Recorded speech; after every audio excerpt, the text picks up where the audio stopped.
The second book of Samuel.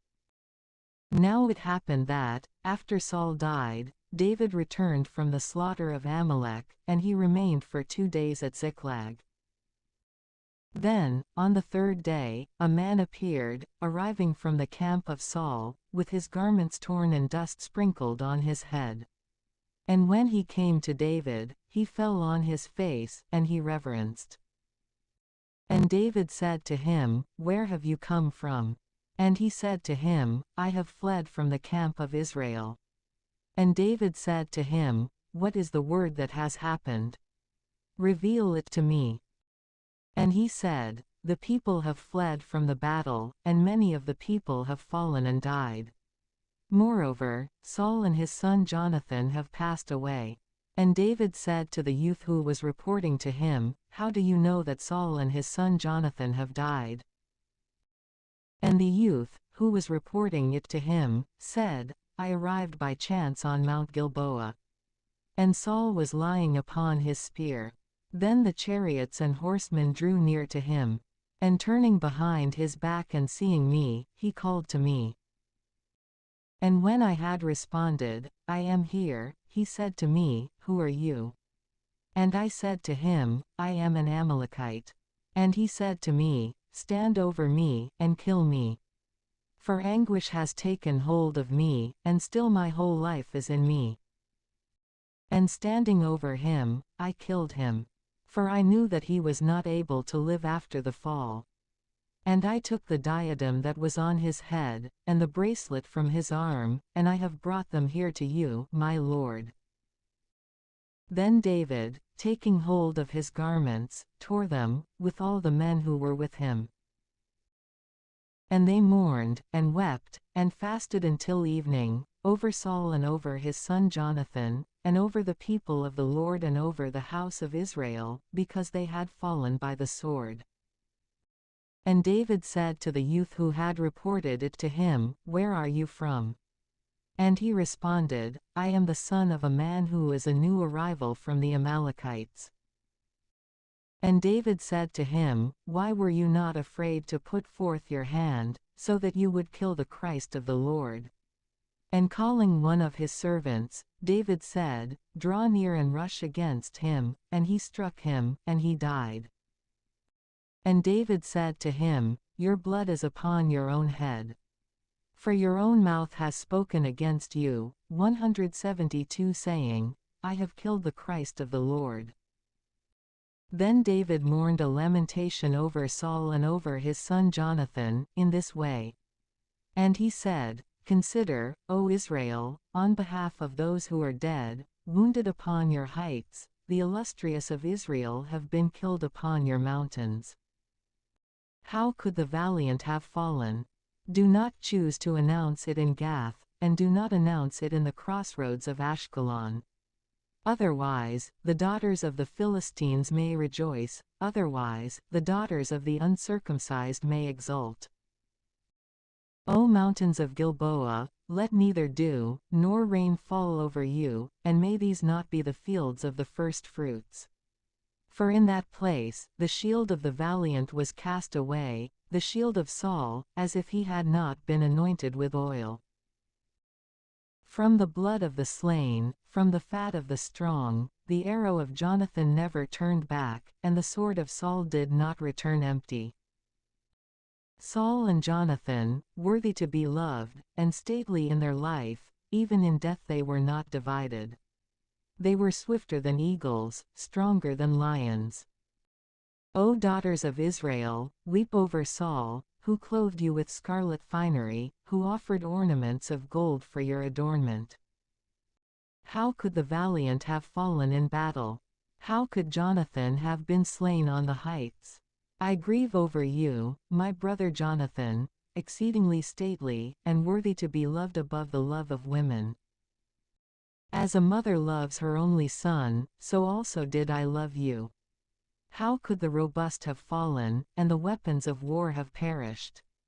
And so, after these things, David consulted the Lord, saying, "Shall I ascend to one of the cities of Judah?" And the Lord said to him, "Ascend." And David said, To where shall I ascend? And he responded to him, To Hebron. Therefore, David ascended with his 2 wives, Ahinoam, the Jezreelite, and Abigail, the wife of Nabal of Carmel. And as for the men who were with him, David led forth each man with his household. And they stayed in the towns of Hebron. And the men of Judah went and anointed David there, so that he would reign over the house of Judah. And it was reported to David that the men of Jabesh-Gilead had buried Saul. Therefore, David sent messengers to the men of Jabesh-Gilead, and he said to them, Blessed are you to the Lord, who has accomplished this mercy with your lord Saul, so that you would bury him. And now, certainly, the Lord will repay to you mercy and truth. But I also will act with favor, because you have accomplished this word. Let your hands be strengthened, and be sons of fortitude. For even though your lord Saul has died, still the house of Judah has anointed me as king over them. Then Abner, the son of Ner, the leader of the army of Saul, took Ishbosheth, the son of Saul, and he led him around, throughout the camp. And he appointed him as king over Gilead, and over Geshuri, and over Jezreel, and over Ephraim, and over Benjamin, and over all of Israel. Ishbosheth, the son of Saul, was 40 years old when he had begun to rule over Israel. And he reigned for 2 years. For only the house of Judah followed David. And the number of the days, during which David was staying and ruling in Hebron over the house of Judah, was 7 years and 6 months. And Abner, the son of Ner, and the youths of Ishbosheth, the son of Saul, went out from the camp to Gibeon. Therefore, Joab, the son of Zeruiah, and the youths of David, went out and met them beside the pool of Gibeon. And when they had convened together, they sat down opposite one another, these on one side of the pool, and those on the other side. And Abner said to Joab, Let the youths rise up and play before us. And Joab answered, Let them rise up. Therefore, they rose up and crossed over, 12 in number of Benjamin, from the side of Ishbosheth, the son of Saul, and 12 of the youths of David. And each one, taking hold of his peer by the head, fixed a sword into the side of his adversary, and they fell down together. And the name of that place was called, the Field of the Valiant in Gibeon. And a very harsh war rose up on that day. And Abner, with the men of Israel, was put to flight by the youths of David. Now the 3 sons of Zeruiah were in that place, Joab, and Abishai, and Asahel. And Asahel was a very swift runner, like one of the deer that lives in the forest. And Asahel pursued Abner, and he did not turn aside to the right, nor to the left, to cease in the pursuit of Abner. And so, Abner looked behind his back, and he said, Are you not Asahel? And he responded, I am. And Abner said to him, Go to the right, or to the left, and apprehend one of the youths, and take his spoils for yourself. But Asahel was not willing to cease from pursuing him closely. And again, Abner said to Asahel, Withdraw, and do not choose to follow me. Otherwise, I will be compelled to stab you to the ground, and I will not be able to lift up my face before your brother, Joab. But he disdained to heed him, and he was not willing to turn aside. Therefore, turning, Abner struck him with his spear in the groin, and he pierced him through, and he died in the same place. And all those who would pass by the place, in which Asahel had fallen and died, would stand still. Now while Joab and Abishai were pursuing Abner as he fled, the sun set. And they went as far as the hill of the aqueduct, which is opposite the valley on the way of the desert in Gibeon. And the sons of Benjamin gathered themselves to Abner. And being joined in one battle line, they stood at the summit of a hill. And Abner cried out to Joab, and he said, Will your sword rage unto utter destruction? Are you ignorant that it is perilous to act in desperation? How long will you not tell the people to cease from the pursuit of their brothers?" And Joab said, "As the Lord lives, if you had spoken in the morning, the people would have withdrawn from pursuing their brothers." Therefore Joab sounded the trumpet, and the entire army stood still, and they did not pursue after Israel any more, and they did not engage in conflict. Then Abner and his men went away, all that night, through the plains.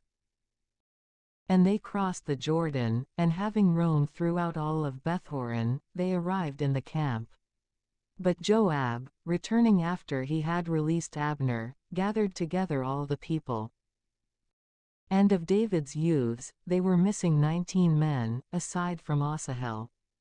But of Benjamin and of the men who were with Abner, the servants of David had struck 360, who also died.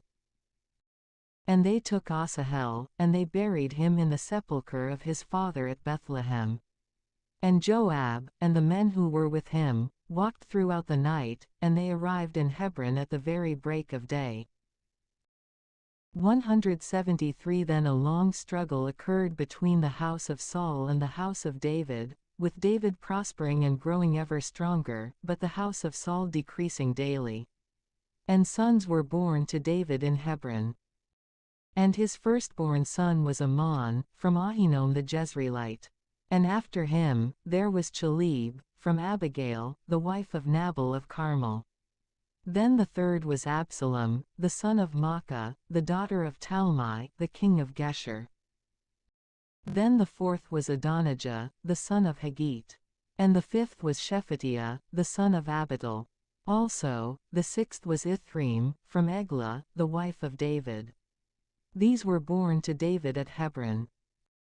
Then, while there was a battle between the house of Saul and the house of David, Abner, the son of Ner, was reigning over the house of Saul. Now Saul had a concubine named Rizpah, the daughter of Aiah. And Ishbosheth said to Abner, "Why did you enter to the concubine of my father?" But he, being exceedingly angry at the words of Ishbosheth, said, "Am I the head of a dog against Judah this day? I have shown mercy to the house of Saul, your father, and to his brothers and friends. And I have not delivered you into the hands of David. And yet today you have sought me, so that you might rebuke me over a woman.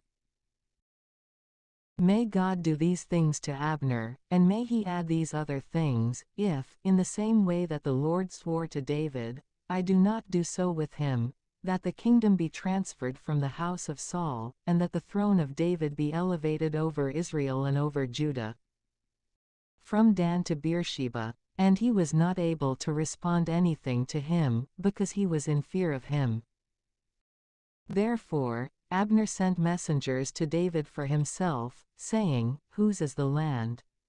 And so that they would say, "Make a friendship with me, and my hand will be with you, and I will lead back all of Israel to you." And he said, "It is best. I will make a friendship with you. But one thing I ask of you, saying, You shall not see my face before you bring Michal, the daughter of Saul. And in this way, you shall come, and see me." Then David sent messengers to Ishbosheth, the son of Saul, saying, "Restore my wife Michal, whom I espoused to myself for 100 foreskins of the Philistines." Therefore, Ishbosheth sent and took her from her husband Paltiel, the son of Laish. And her husband was following her, weeping, as far as Bahurim. And Abner said to him, "Go and return." And he returned. Likewise, Abner sent word to the elders of Israel, saying, "As much yesterday as the day before, you were seeking David, so that he might reign over you. Therefore, accomplish it now. For the Lord has spoken to David, saying, By the hand of my servant David, I will save my people Israel from the hand of the Philistines and of all their enemies." Then Abner also spoke to Benjamin. And he went away, so that he might speak to David in Hebron all that would be pleasing to Israel and to all of Benjamin. And he went to David in Hebron with 20 men. And David made a feast for Abner, and for his men who had arrived with him.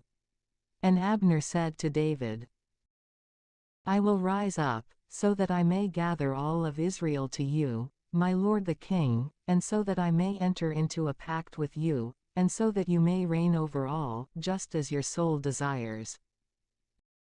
Then, when David had led Abner away, and he had departed in peace, immediately the servants of David and of Joab arrived, after having slain robbers, with exceedingly great spoils. But Abner was not with David in Hebron. For by then he had sent him away, and he had set out in peace. And Joab, and the entire army that was with him, had arrived afterward. And so, it was reported to Joab, explaining that Abner, the son of Ner, went to the king, and he dismissed him, and he went away in peace.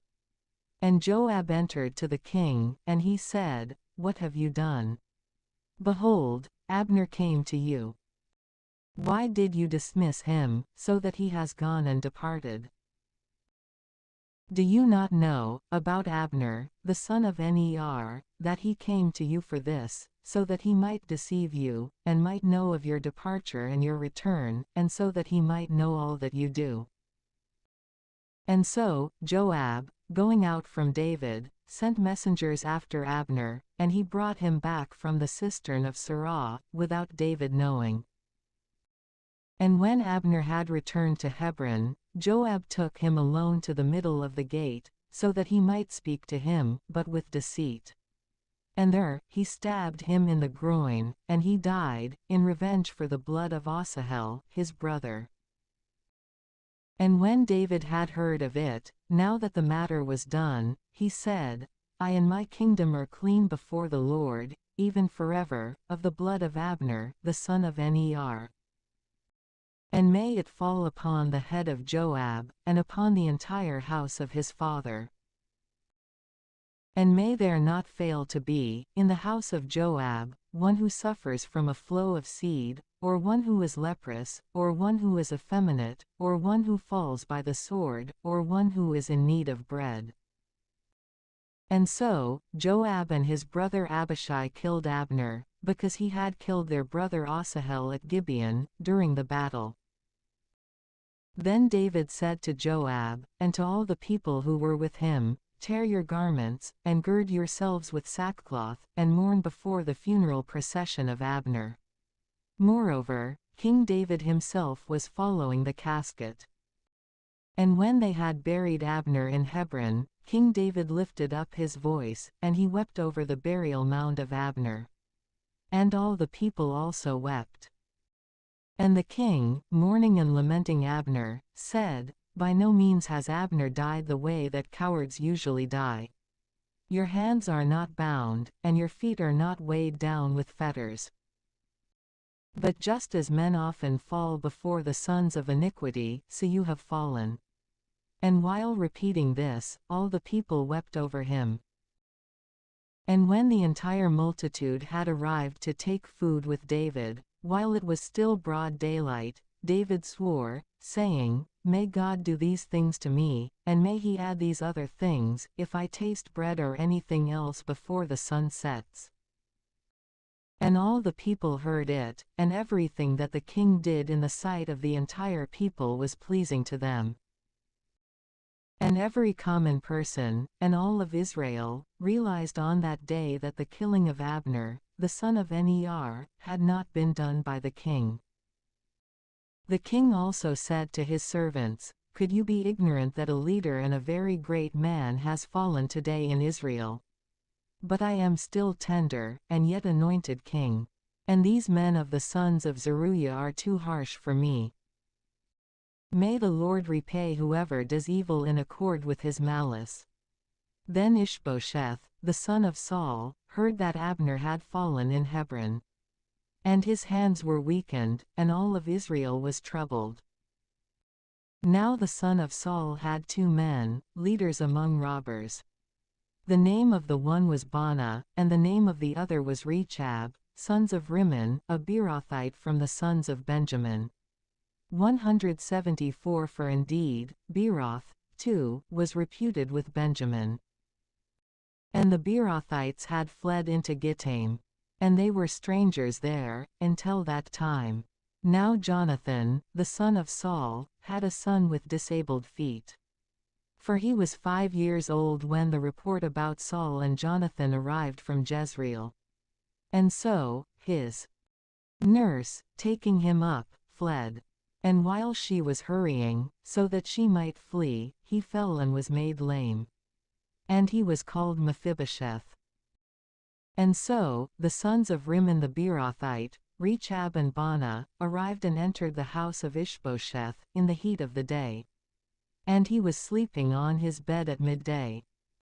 And the doorkeeper of the house, who was cleaning the wheat, fell fast asleep. Then they entered the house secretly, taking the ears of grain, and Rechab and his brother Baanah stabbed him in the groin, and they fled away. For when they had entered the house, he was sleeping on his bed in a closed room. And striking him, they killed him. And taking his head, they departed by the way of the desert, walking throughout the night. And they brought the head of Ishbosheth to David in Hebron.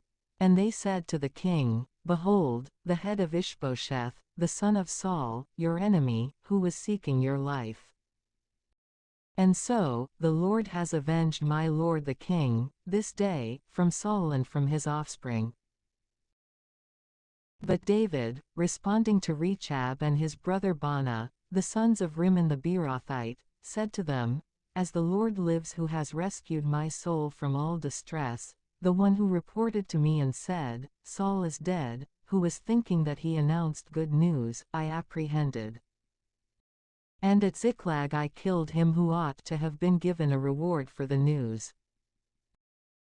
How much more so now, when impious men have put to death an innocent man in his own house, upon his bed, shall I not require his blood from your hand, and take you away from the earth? And so, David commanded his servants, and they put them to death. And cutting off their hands and feet, they suspended them up over the pool in Hebron. But the head of Ishbosheth they took and buried in the sepulchre of Abner at Hebron. And all the tribes of Israel went to David in Hebron, saying, Behold, we are your bone and your flesh. Moreover, yesterday and the day before, when Saul was king over us, you were the one leading out and leading back Israel. Then the Lord said to you, You shall pasture my people Israel, and you shall be the leader over Israel. Also, the elders of Israel went to the king at Hebron, and King David struck a pact with them at Hebron in the sight of the Lord. And they anointed David as king over Israel. David was a son of 30 years, when he had begun to reign, and he reigned for 40 years. In Hebron, he reigned over Judah for 7 years and 6 months. Then in Jerusalem, he reigned for 33 years over all of Israel and Judah.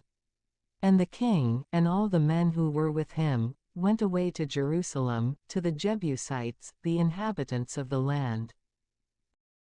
And it was said to David by them, You shall not enter here, unless you will take away the blind and the lame, who say, David shall not enter here. But David seized the stronghold of Zion, the same as the city of David. For David had proposed, on that day, a reward to him who had struck the Jebusites and who had reached to the gutters of the rooftops, and who had taken away the blind and the lame that hated the soul of David. Therefore, it is said in the proverb, The blind and the lame shall not enter into the temple. Then David lived in the stronghold, and he called it, the city of David. And he built it up on all sides, from Millo and inward. And he advanced, prospering and increasing, and the Lord, the God of hosts, was with him. Also, Hiram, the king of Tyre, sent messengers to David, with cedar wood, and with builders of wood and builders of stone, in order to make walls. And they built a house for David. And David knew that the Lord had confirmed him as king over Israel, and that he had exalted his kingdom over his people Israel. Then David took more concubines and wives from Jerusalem, after he had arrived from Hebron. And other sons as well as daughters were born to David. And these are the names of those who were born to him in Jerusalem: Shammua, and Shobab, and Nathan, and Solomon, and Ebar, and Elishua, and Nepheg, and Japhia, and Elishama, and Eliada, and Elipheleth. Then the Philistines heard that they had anointed David as king over Israel. And they all ascended, so that they might seek David. And when David had heard of it, he descended to a stronghold. Now the Philistines, arriving, spread themselves out in the valley of Rephaim. And David consulted the Lord, saying, Shall I ascend to the Philistines? And will you give them into my hand? And the Lord said to David, Ascend. For I will certainly give the Philistines into your hand. Therefore David went to Baal-perazim. And he struck them there.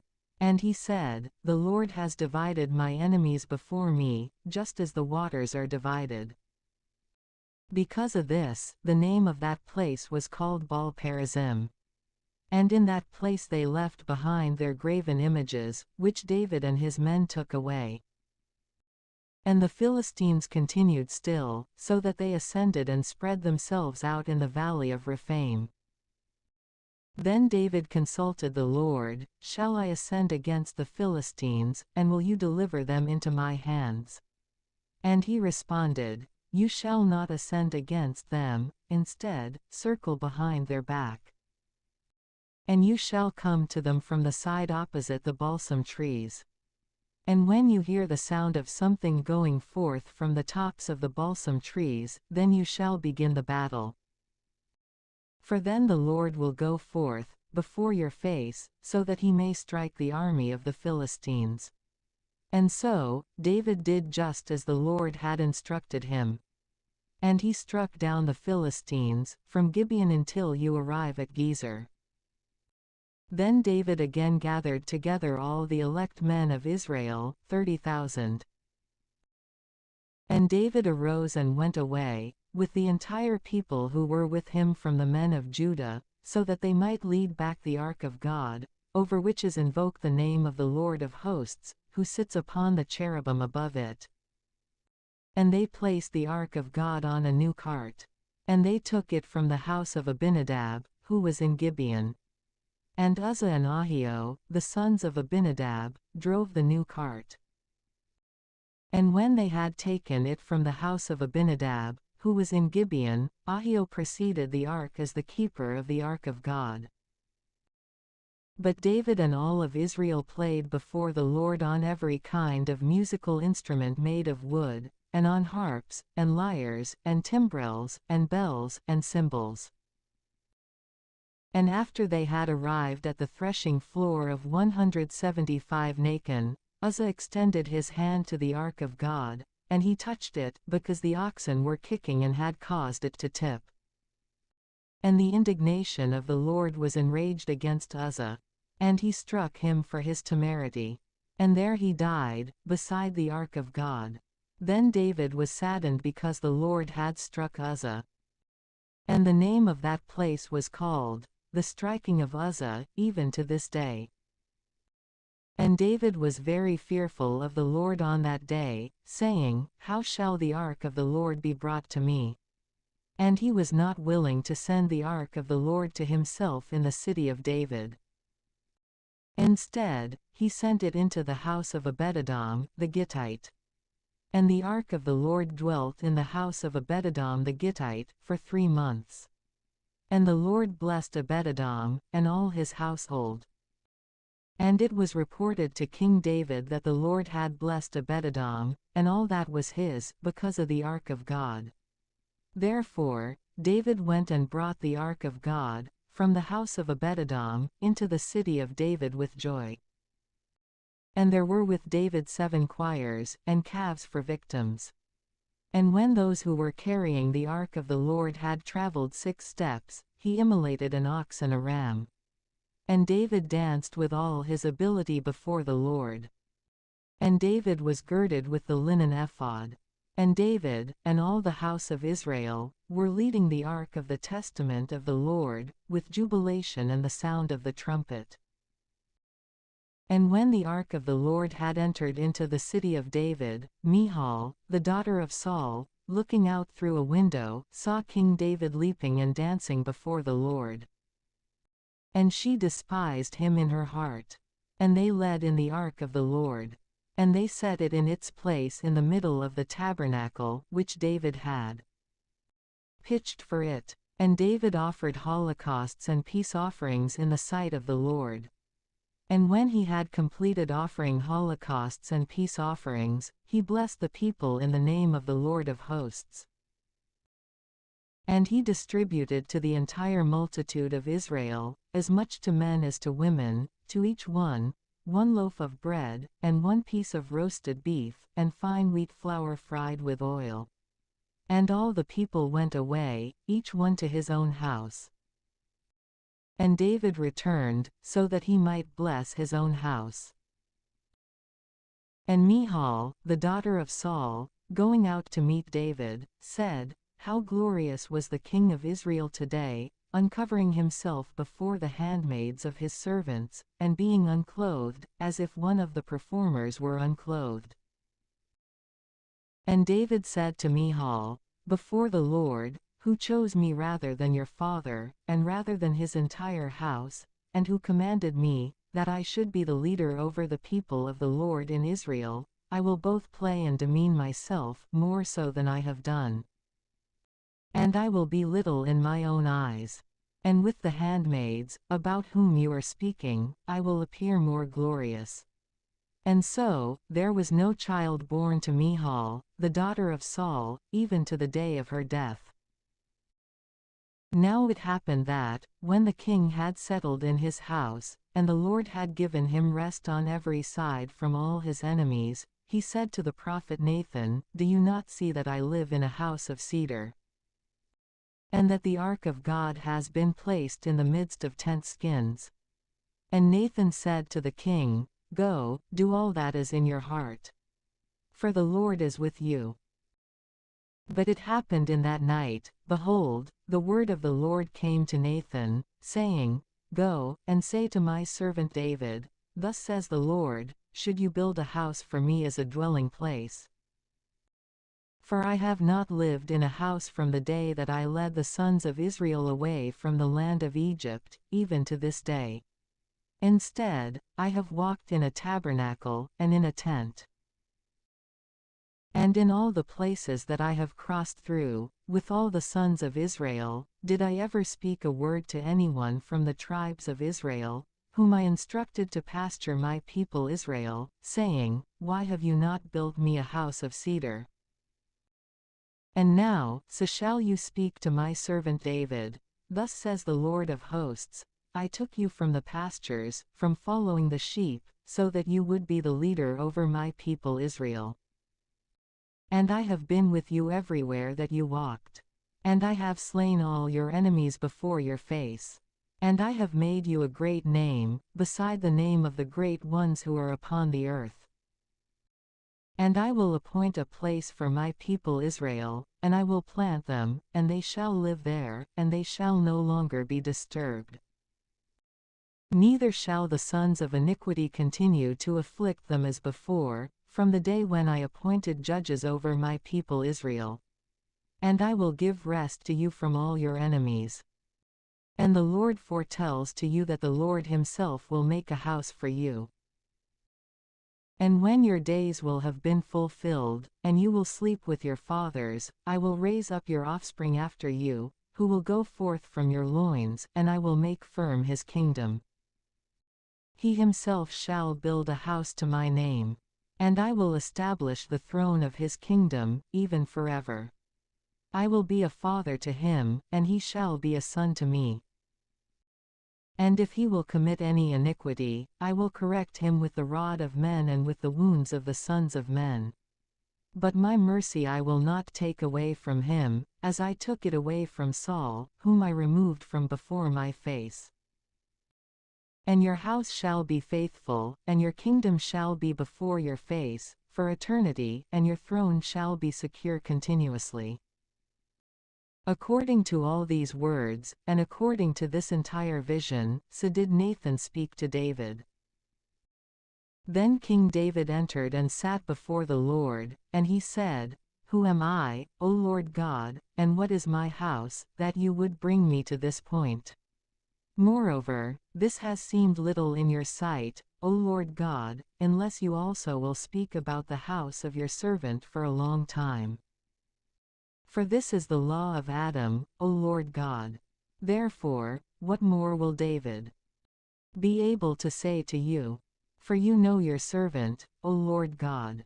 Because of your word, and according to your own heart, you have done all these great deeds, so that you would make it known to your servant. For this reason, you are magnified, O Lord God. For there is no one like you. And there is no God except you, in all the things that we have heard with our own ears.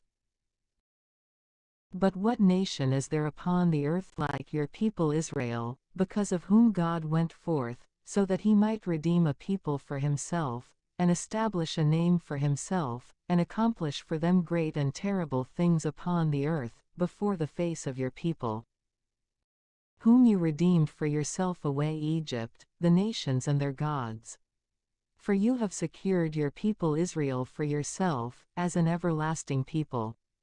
And you, O Lord God, have become their God. Now therefore, O Lord God, raise up forever the word that you have spoken over your servant and over his house. And do just as you have said, so that your name may be magnified even 176 forever, and so that it may be said, The Lord of hosts is the God over Israel. And the house of your servant David will be established in the sight of the Lord. For you, O Lord of hosts, God of Israel, have revealed to the ear of your servant, saying, I will build a house for you. Because of this, your servant has found it in his heart to pray this prayer to you. Now therefore, O Lord God, you are God, and your words shall be true. For you have spoken to your servant these good things. Therefore, begin, and bless the house of your servant, so that it may be forever before you. For you, O Lord God, have spoken. And so, let the house of your servant be blessed with your blessing forever. Now after these things, it happened that David struck the Philistines, and he humbled them. And David took the bridle of tribute from the hand of the Philistines. And he struck Moab, and he measured them with a line, leveling them to the ground. Now he measured with 2 lines, one to kill, and one to keep alive. And Moab was made to serve David under tribute. And David struck Hadadezer, the son of Rehob, the king of Zobah, when he set out to rule over the river Euphrates. And from his troops, David seized 1,700 horsemen and 20,000 foot soldiers. And he cut the sinew of the leg in all the chariot horses. But he left aside enough of them for 100 chariots. And the Syrians of Damascus arrived, so that they might bring reinforcements to Hadadezer, the king of Zobah. And David struck down 22,000 men of the Syrians.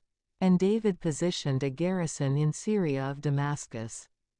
And Syria served David under tribute. And the Lord assisted David in all things whatsoever that he set out to accomplish. And David took the armbands of gold, which the servants of Hadadezer had, and he brought them to Jerusalem. And from Beta and Beeroth, cities of Hadadezer, King David took an exceedingly great amount of brass. Then Toi, the king of Hamath, heard that David had struck down the entire strength of Hadadezer. And so, Toi sent his son Joram to King David, so that he might greet him with congratulations, and give thanks, because he had fought against Hadadezer and had struck him down. For indeed, Toi was the enemy of Hadadezer. And in his hand were vessels of gold, and vessels of silver, and vessels of brass. And King David also sanctified these things to the Lord, with the silver and gold that he had sanctified from all the peoples whom he had subdued, from Syria, and Moab, and the sons Ammon, and the Philistines, and Amalek, and from the best spoils of Hadadezer, the son of Rehob, the king of Zobah. David also made a name for himself when he returned from seizing Syria, in the valley of the salt pits, having cut down 18,000. And he positioned guards in Edom, and he stationed a garrison. And all of Edom was made to serve David. And the Lord assisted David in all things whatsoever that he set out to accomplish. And David reigned over all of Israel. And David accomplished judgment and justice with all his people. Now Joab, the son Zeruiah, was over the army. And Jehoshaphat, the son of Ahilud, was the keeper of records. And Zadok, the son of Ahitub, and Ahimelech, the son of Abiathar, were the priests. And Sariah was the scribe. And Benaiah, the son of Jehoiada, was over the Cherethites and Pelethites. But the sons of David were priests. And David said, Do you think that there could be anyone left from the house of Saul, so that I might show mercy to him because of Jonathan? Now there was, from the house of Saul, a servant named Ziba. And when the king had called him to himself, he said to him, Are you not Ziba? And he responded, I am your servant. And the king said, Could there be anyone alive from the house of Saul, so that I may show the mercy of God to him? And Ziba said to the king, There is left alive a son of Jonathan, with disabled feet. Where is he? He said. And Ziba said to the king, Behold, he is in the house of Machir, the son of Ammiel, in Lodabar. Therefore King David sent and brought him from the house of Machir, the son of Ammiel, from Lodabar. And when Mephibosheth, the son of Jonathan, the son of Saul, had come to David, he fell upon his face, and he reverenced. And David said, Mephibosheth. And he responded, Your servant is here. And David said to him, Do not be afraid. For I will certainly show mercy to you because of your father Jonathan. And I will restore to you all the fields of your father Saul. And you shall eat bread at my table always. And reverencing him, he said, Who am I, your servant, that you should look with favor upon a dead dog like me? And so the king called Ziba, the servant of Saul, and he said to him, Everything whatsoever that belonged to Saul, and his entire house, I have given to the son of your lord. And so, work the land for him, you and your sons and your servants. And you shall bring in food for the son of your lord, for nourishment. And Mephibosheth, the son of your lord, shall always eat bread at my table. Now Ziba had 15 sons and 20 servants. And Ziba said to the king, Just as my lord has ordered your servant, so will your servant do. And Mephibosheth shall eat at my table, like one of the sons of the king. Now Mephibosheth had a young son whose name was Micah. Truly, all the kindred of the house of Ziba served Mephibosheth. But Mephibosheth lived in Jerusalem. For he was fed always from the table of the king. And he was lame in both feet. Now after these things, it happened that the king of the sons of Ammon died, and his son Hanun reigned after him. And David said, I will show mercy to Hanun, the son of Nahash, just as his father showed mercy to me. Therefore David sent consolation to him, by his servants, over the passing of his father. But when the servants of David had arrived in the land of the sons of Ammon, the leaders of the sons of Ammon said to Hanun, their lord, Do you think it was because of the honor of your father that David sent consolers to you? And did not David send his servants to you, so that he might investigate and explore the city, and so that he might overthrow it? And so, Hanan took the servants of David, and he shaved off 1/2 part of their beards, and he cut their garments at the middle, as far as the buttocks, and he sent them away. And when this had been reported to David, he sent to meet them. And the men were greatly disturbed by shame. And David commanded them, "Remain in Jericho, until your beards grow, and then return." 177 Now the sons of Ammon, seeing that they had done an injury to David, sent for, and paid wages to, the Syrians of Rehob, and the Syrians of Zobah, 20,000 foot soldiers, and from the king of Maacah, 1,000 men, and from Tob, 12,000 men. And when David had heard this, he sent Joab and the entire army of warriors. Then the sons of Ammon went forth, and they positioned their battle line before the very entrance of the gates. But the Syrians of Zobah, and of Rehob, and of Tob, and of Maacah, were by themselves in the field. And so, seeing that the battle had been prepared against him, both facing him and behind, Joab chose some from all of the elect men of Israel, and he set up a battle line opposite the Syrians. But the remaining part of the people he delivered to his brother Abishai, who formed a battle line against the sons of Ammon. And Joab said, "If the Syrians prevail against me, then you shall assist me. But if the sons of Ammon prevail against you, then I will assist you. Be valiant men, and let us fight on behalf of our people and the city of our God. Then the Lord will do what is good in his own sight." And so, Joab, and the people who were with him, undertook the conflict against the Syrians, who immediately fled before their face. Then, seeing that the Syrians had fled, the sons of Ammon themselves also fled from the face of Abishai, and they entered into the city. And Joab returned from the sons of Ammon, and he went to Jerusalem. And so, the Syrians, seeing that they had fallen before Israel, gathered themselves together. And Hadadezer sent and brought the Syrians who were beyond the river, and he led in their army. And Shobach, the rule of the military of Hadadezer, was their leader. And when this had been reported to David, he drew together all of Israel. And he crossed over the Jordan, and he went to Helam. And the Syrians formed a battle line opposite David, and they fought against him. And the Syrians fled before the face of Israel. And David killed, among the Syrians, the men of 700 chariots, and 40,000 horsemen. And he struck down Shobach, the leader of the military, who immediately died.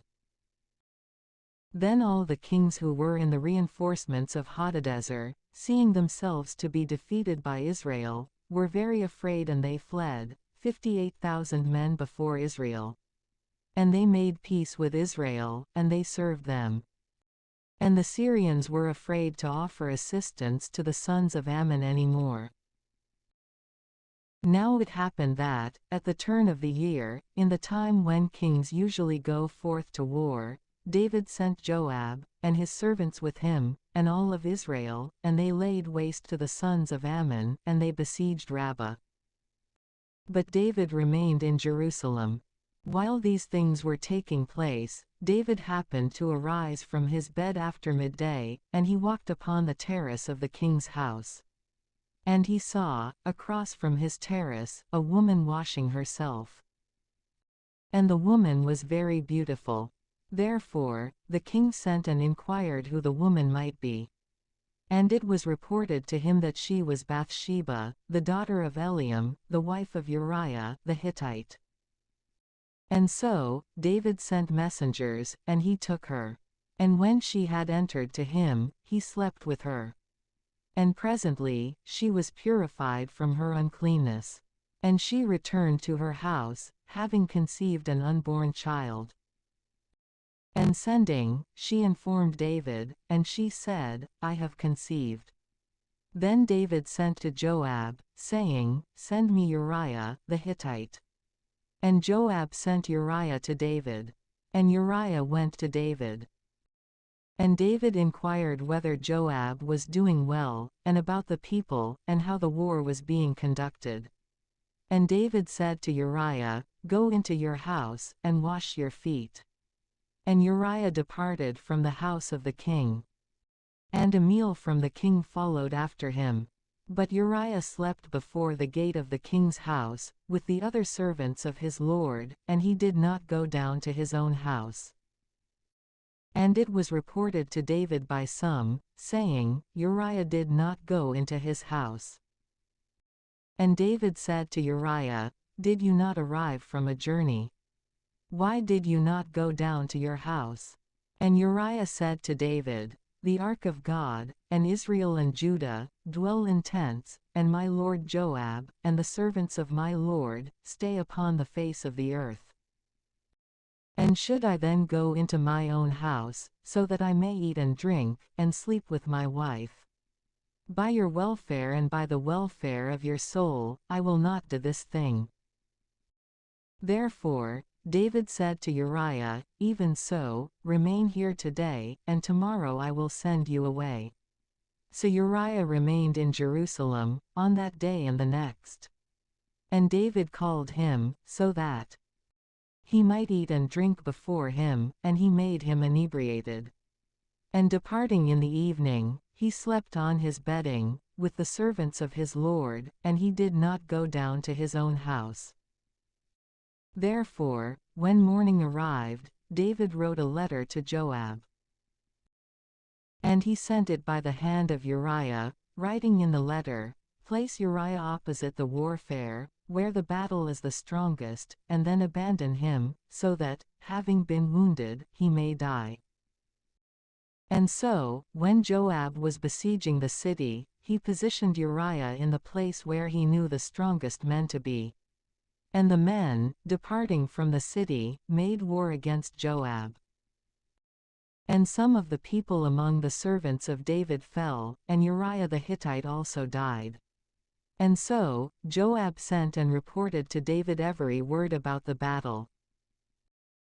And he instructed the messenger, saying, "When you have completed all the words about the war to the king, if you see him to be angry, and if he says, 'Why did you draw near to the wall in order to fight? Are you ignorant that many darts are thrown from above the wall? Who struck down Abimelech, the son of Jerubbaal? Did not a woman throw a fragment of a millstone upon him from the wall, and so kill him at Thebez? Why did you approach beside the wall? Then you shall say, Your servant Uriah, the Hittite, also lies dead." Therefore, the messenger departed. And he went and described to David all that Joab had instructed him. And the messenger said to David, "The men prevailed against us, and they went out to us in the field. Then we pursued them, making an assault, even to the gate of the city. And the archers directed their arrows at your servants from the wall above. And some of the king's servants died, and then also your servant Uriah the Hittite died." And David said to the messenger, "You shall say these things to Joab, do not let this matter dishearten you. For varied are the events of war. Now this one, and now that one, is consumed by the sword. Encourage your warriors against the city and exhort them, so that you may destroy it." Then the wife of Uriah heard that her husband Uriah had died, and she 178 mourned for him. But when the lamentation was completed, David sent and brought her into his house, and she became his wife, and she bore a son to him. And this word, which David had done, was displeasing in the sight of the Lord. Then the Lord sent Nathan to David. And when he had come to him, he said to him, "Two men were in one city, one wealthy, and the other poor. The wealthy man had very many sheep and oxen. But the poor man had nothing at all, except one little sheep, which he had bought and nourished. And she had grown up before him, together with his children, eating from his bread, and drinking from his cup, and sleeping in his bosom. And she was like a daughter to him. But when a certain traveler had come to the wealthy man, neglecting to take from his own sheep and oxen, so that he might present a feast for that traveler, who had come to him, he took the sheep of the poor man, and he prepared a meal for the man who had come to him. Then David's indignation was enraged exceedingly against that man, and he said to Nathan, "As the Lord lives, the man who has done this is a son of death. He shall restore the sheep fourfold, because he did this word, and he did not take pity." But Nathan said to David, "You are that man. Thus says the Lord, the God of Israel, I anointed you as king over Israel, and I rescued you from the hand of Saul. And I gave the house of your Lord to you, and the wives of your Lord into your bosom. And I gave the house of Israel and of Judah to you. And as if these things were small, I shall add much greater things to you. Therefore, why have you despised the word of the Lord, so that you did evil in my sight? You have struck down Uriah the Hittite with the sword. And you have taken his wife as a wife for yourself. And you have put him to death with the sword of the sons of Ammon. For this reason, the sword shall not withdraw from your house, even perpetually. Because you have despised me, and you have taken the wife of Uriah the Hittite, so that she may be your wife. And so, thus says the Lord, Behold, I will raise up over you an evil from your own house. And I will take your wives away before your eyes, and I will give them to your neighbor. And he will sleep with your wives in the sight of this sun. For you acted secretly. But I will do this word in the sight of all of Israel, and in the sight of the sun.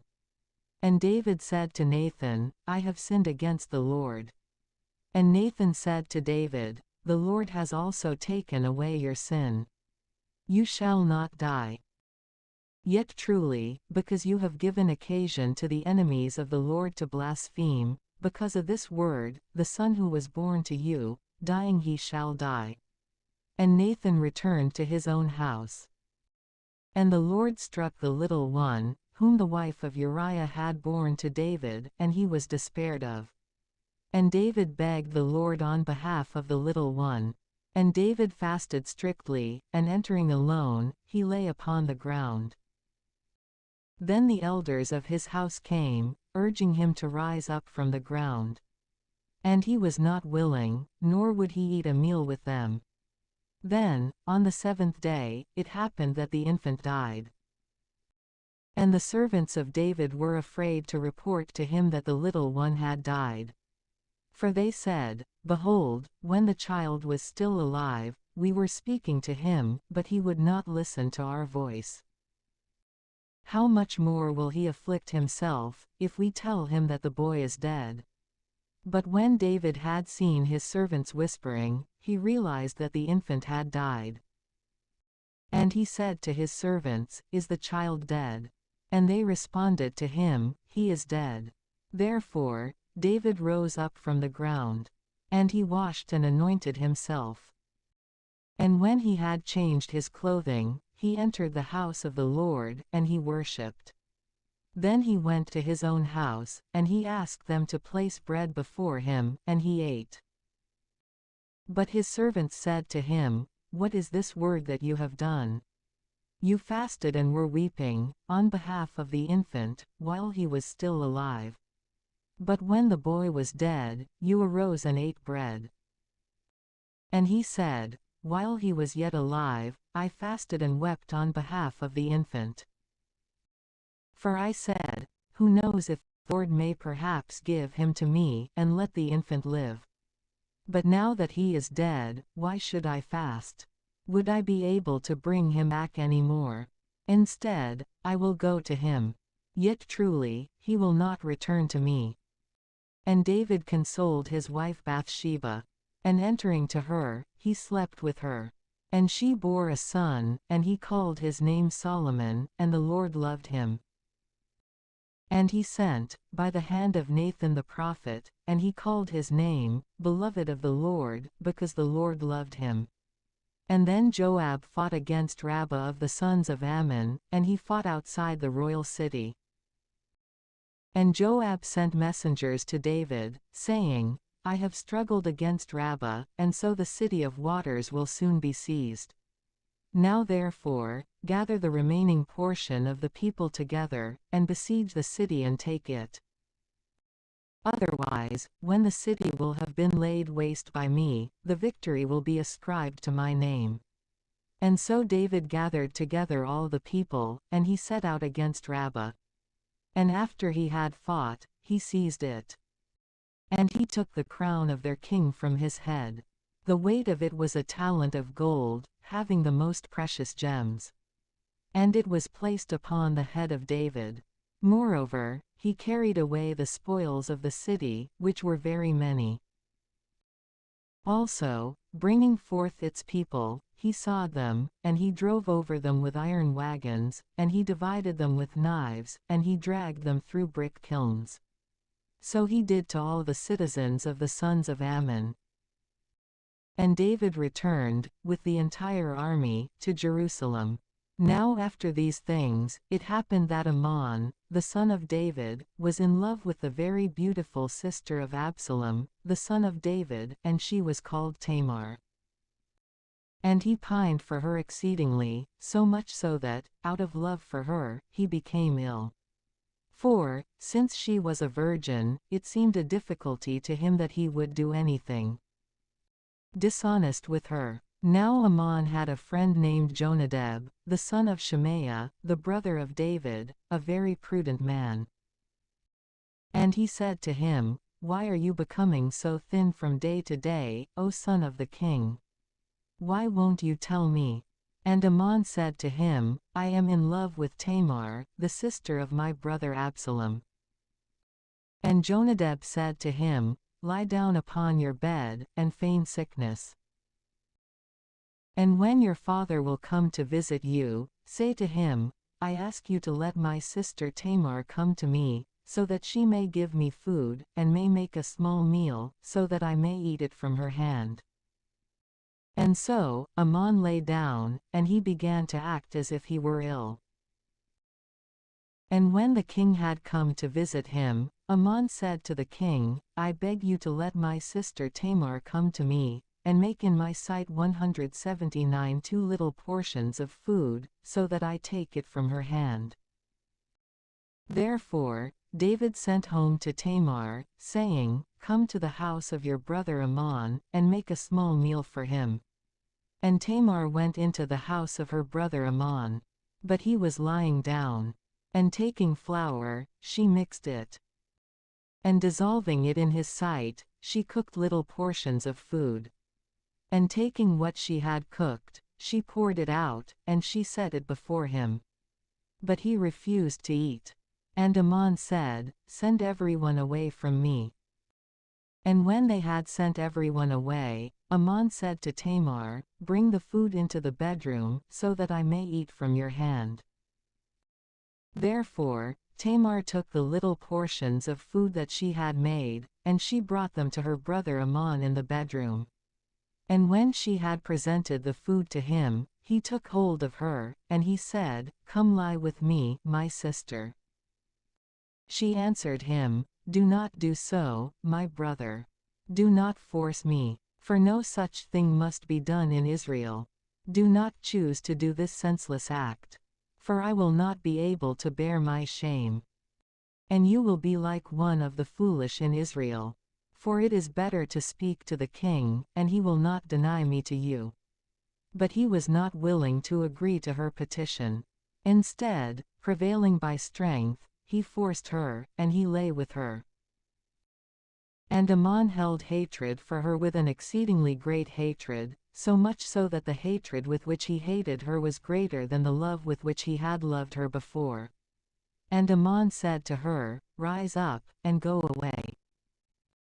And she answered, This evil is greater, which you are now doing against me in driving me away, than what you did before. But he was not willing to listen to her. Instead, calling the servants who were ministering to him, he said, "Cast this woman out from me, and close the door behind her." Now she was clothed with an ankle-length robe. For the virgin daughters of the king made use of this kind of garment. And so, his servant cast her out, and he closed the door behind her. And she sprinkled ashes upon her head, and she tore her ankle-length robe. And placing her hands upon her head, she went forth, walking and crying out. Then her brother Absalom said to her, "Has your brother Ammon lain with you? But now, sister, be quiet. For he is your brother. And you should not afflict your heart because of this matter." And so, Tamar remained, wasting away in the house of her brother Absalom. And when King David had heard about these things, he was deeply grieved. But he was not willing to afflict the spirit of his son Ammon. For he loved him, since he was his firstborn. Yet Absalom did not speak to Ammon, neither good nor evil. For Absalom hated Ammon because he had violated his sister Tamar.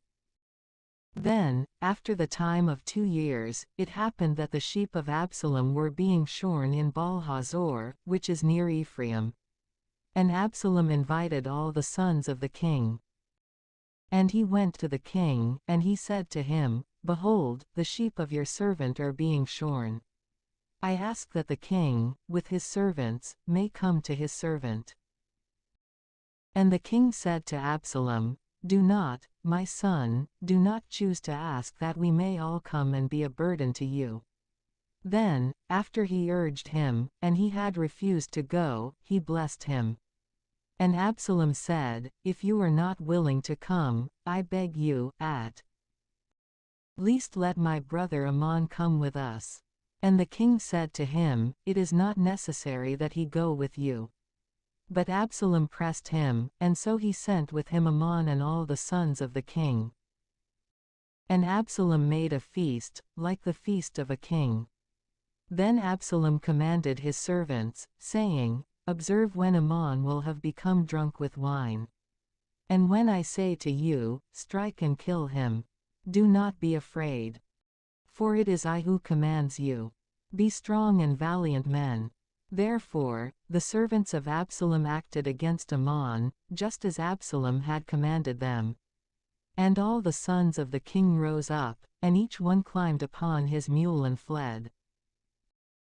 And while they were still traveling on the journey, a rumor reached David, saying, "Absalom has struck down all the sons of the king, and there is not one of them remaining." And so the king rose up, and he tore his garments, and he fell upon the ground. And all his servants, who were standing near him, tore their garments. But Jonadab, the son of Shemaiah, David's brother, responding, said, "My lord the king should not consider that all the sons of the king have been slain. Ammon alone is dead. For he was set against by the mouth of Absalom from the day that he raped his sister Tamar. Now therefore, let not my lord the king set this word in his heart, saying, all the sons of the king have been slain. For only Ammon is dead." Now Absalom fled, and the young man keeping watch, lifted up his eyes and gazed out. And behold, many people were arriving along a remote road at the side of the mountain. And Jonadab said to the king, "Behold, the sons of the king are here. In accord with the word of your servant, so it has happened." And when he had ceased speaking, the sons of the king also appeared. And entering, they lifted up their voice, and they wept. And the king also, and all his servants, wept with an exceedingly great weeping. But Absalom, fleeing, went to Talmai, the son of Ammihud, the king of Geshur. Then David mourned for his son every day. Now after he had fled and had arrived in Geshur, Absalom was in that place for 3 years. And King David ceased to pursue Absalom, because he had been consoled over the passing of Ammon. Now Joab, the son of Zeruiah, understood that the heart of the king had been turned toward Absalom, so he sent to Tekoa, and he brought from there a wise woman. And he said to her, Feign that you are in mourning, and put on the clothing of one who mourns. And do not anoint yourself with oil, so that you may be like a woman who is still grieving for someone who died some time ago. And you shall enter to the king, and you shall speak words to him in this manner. Then Joab put the words in her mouth. And so, when the woman of Tekoa had entered to the king, she fell before him on the ground, and she reverenced, and she said, Save me, O king. And the king said to her, What problem do you have? And she responded, Alas, I am a woman who is a widow. For my husband has died. And your handmaid had 2 sons. And they quarreled against one another in the field. And there was no one there who would be able to stop them. And one struck the other, and killed him. And behold, the whole family, rising up against your handmaid, said, Deliver him who struck down his brother, so that we may kill him for the life of his brother, whom he killed, and so that we may do away with the heir. And they are seeking to extinguish my spark that is left, so that there may not survive a name for my husband, nor a 180 remnant upon the earth. And the king said to the woman, Go to your own house, and I will make a decree on your behalf. And the woman of Tekoa said to the king, May the iniquity be upon me, my lord, and upon the house of my father. But may the king and his throne be innocent. And the king said, Whoever will contradict you, bring him to me, and he will never touch you again. And she said, Let the king remember the Lord his God, so that close blood relatives may not be multiplied in order to take revenge, and so that they may by no means kill my son. And he said, As the Lord lives, not one hair from your son shall fall to the ground. Then the woman said, Let your handmaid speak a word to my lord the king. And he said, Speak. And the woman said, Why have you thought such a thing against the people of God, and why has the king spoken this word, so that he sins and does not lead back the one whom he rejected? We are all dying, and we are all like waters that flow into the ground and do not return. God does not will to lose a soul. Instead, he renews his efforts, thinking that what has been rejected might not perish altogether. Therefore, now I have come to speak this word to my lord the king, in the presence of the people. And your handmaid said, I will speak to the king, for perhaps there may be some way for the king to accomplish the word of his handmaid. And the king listened, and he freed his handmaid from the hand of all who were willing to take away me and my son together, from the inheritance of God. Therefore, let your handmaid speak, so that the word of my lord the king may be like a sacrifice. For even like an angel of God, says my lord the king, so that he is moved by neither a blessing nor a curse. Then too, the Lord your God is with you.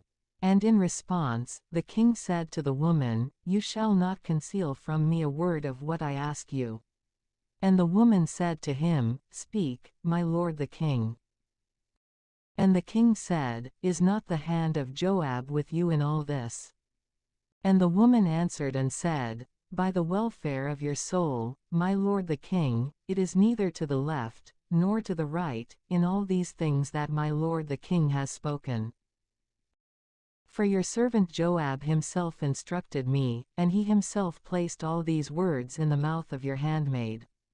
Thus did I turn to this figure of speech, because your servant Joab instructed it. But you, my lord the king, are wise, just as an angel of God has wisdom, so that you understand all that is upon the earth. And the king said to Joab, Behold, your word has succeeded in appeasing me. Therefore, go and call back the boy Absalom. And falling to the ground upon his face, Joab reverenced, and he blessed the king.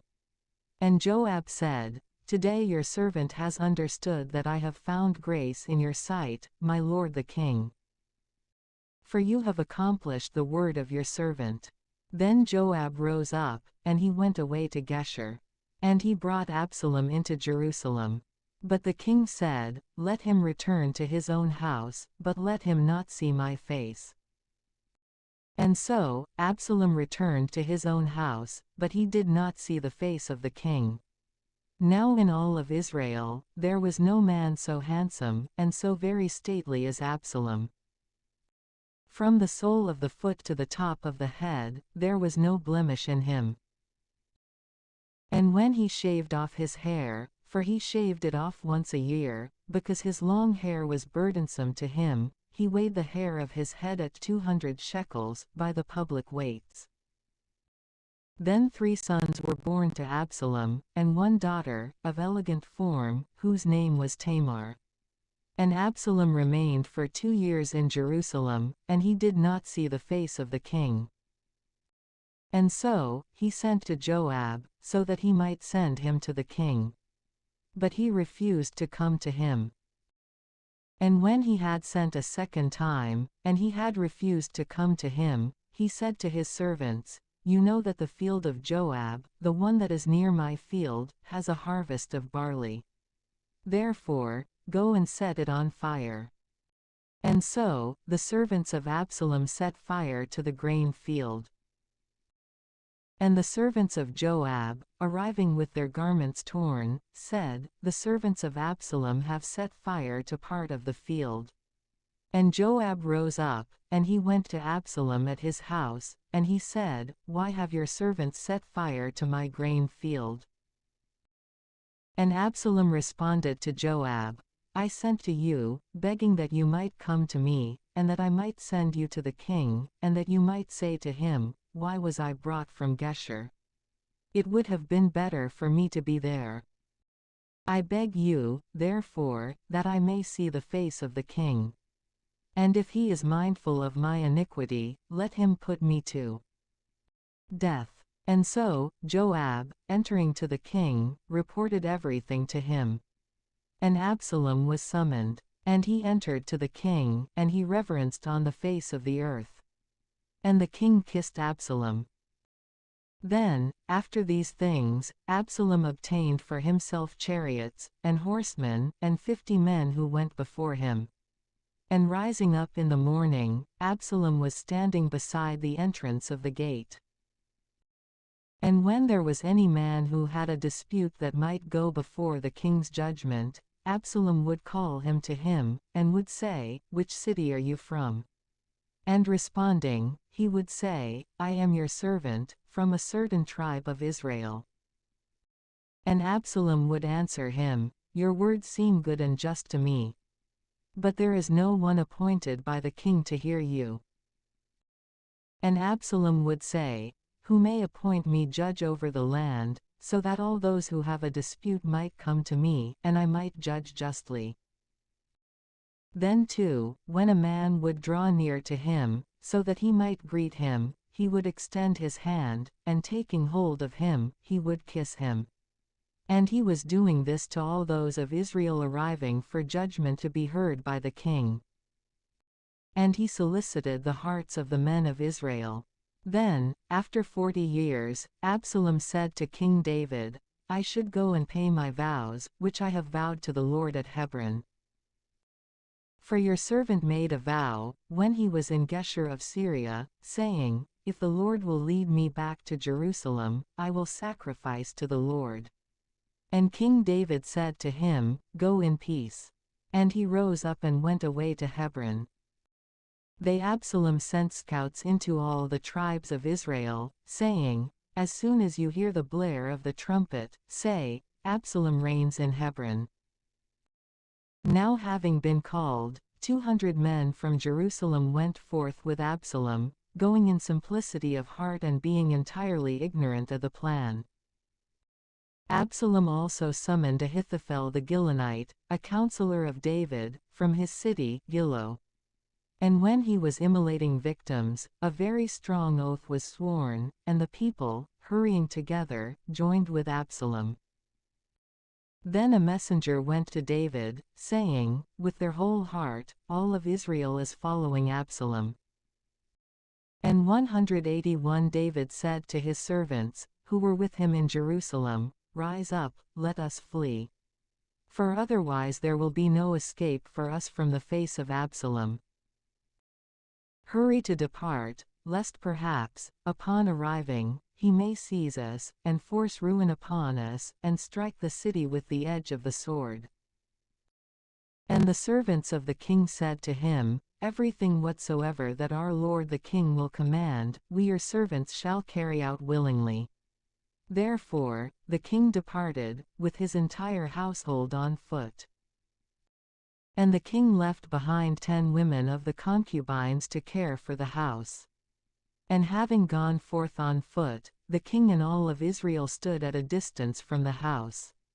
And all his servants were walking beside him. And the legions of the Sarathites and Philethites, and all the Gittites, powerful fighters, 600 men who had followed him from Gath on foot, were preceding the king. Then the king said to Ittai the Gittite, Why do you come with us? Return and live with the king. For you are a stranger, and you departed from your own place. You arrived yesterday. And today should you be compelled to go away with us. For I should go to the place where I am going. But you should return, and lead your own brothers back with you. And the Lord will show mercy and truth to you, because you have shown grace and faith. And Ittai responded to the king, by saying, As the Lord lives, and as my lord the king lives, in whatever place you will be, my lord the king, whether in death or in life, your servant will be there. And David said to Ittai, Come, and pass over. And Ittai the Gittite passed over, and all the men who were with him, and the rest of the multitude. And they all wept with a great voice, and all the people passed over. The king also passed over the torrent Kidron. And all the people advanced opposite the way which looks out toward the desert. Now Zadok the priest also went. And all the Levites went with him, carrying the ark of the covenant of God. And they set down the ark of God. And Abiathar went up, until all the people who had departed from the city had gone by. And the king said to Zadok, Carry back the ark of God into the city. If I shall find grace in the sight of the Lord, he will lead me back. And he will show it to me in his tabernacle. But if he will say to me, You are not pleasing, I am ready. Let him do whatever is good in his own sight. And the king said to Zadok the priest, O seer, return into the city in peace. And let your son Ahimaaz, and Jonathan, the son of Abiathar, your 2 sons, be with you. Behold, I will hide in the plains of the desert, until word from you may arrive to inform me. Therefore, Zadok and Abiathar carried back the ark of God into Jerusalem, and they remained there. But David ascended to the Mount of Olives, climbing and weeping, advancing with bare feet and with his head covered. Moreover, all the people who were with him ascended, weeping with their heads covered. Then it was reported to David that Ahithophel also had joined in swearing with Absalom. And David said, O Lord, I beg you, to uncover the foolishness of the counsel of Ahithophel.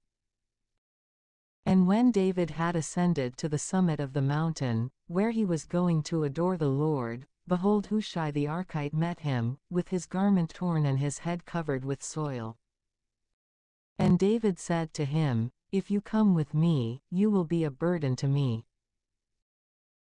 But if you return to the city, and you say to Absalom, I am your servant, O king, just as I have been the servant of your father, so too will I be your servant, you will destroy the counsel of Ahithophel, and you have with you the priests Zadok and Abiathar.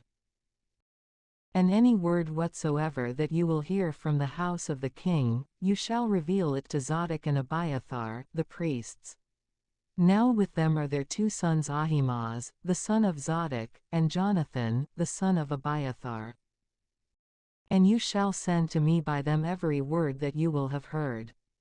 Therefore, Hushai, the friend of David, went into the city. And Absalom also entered into Jerusalem.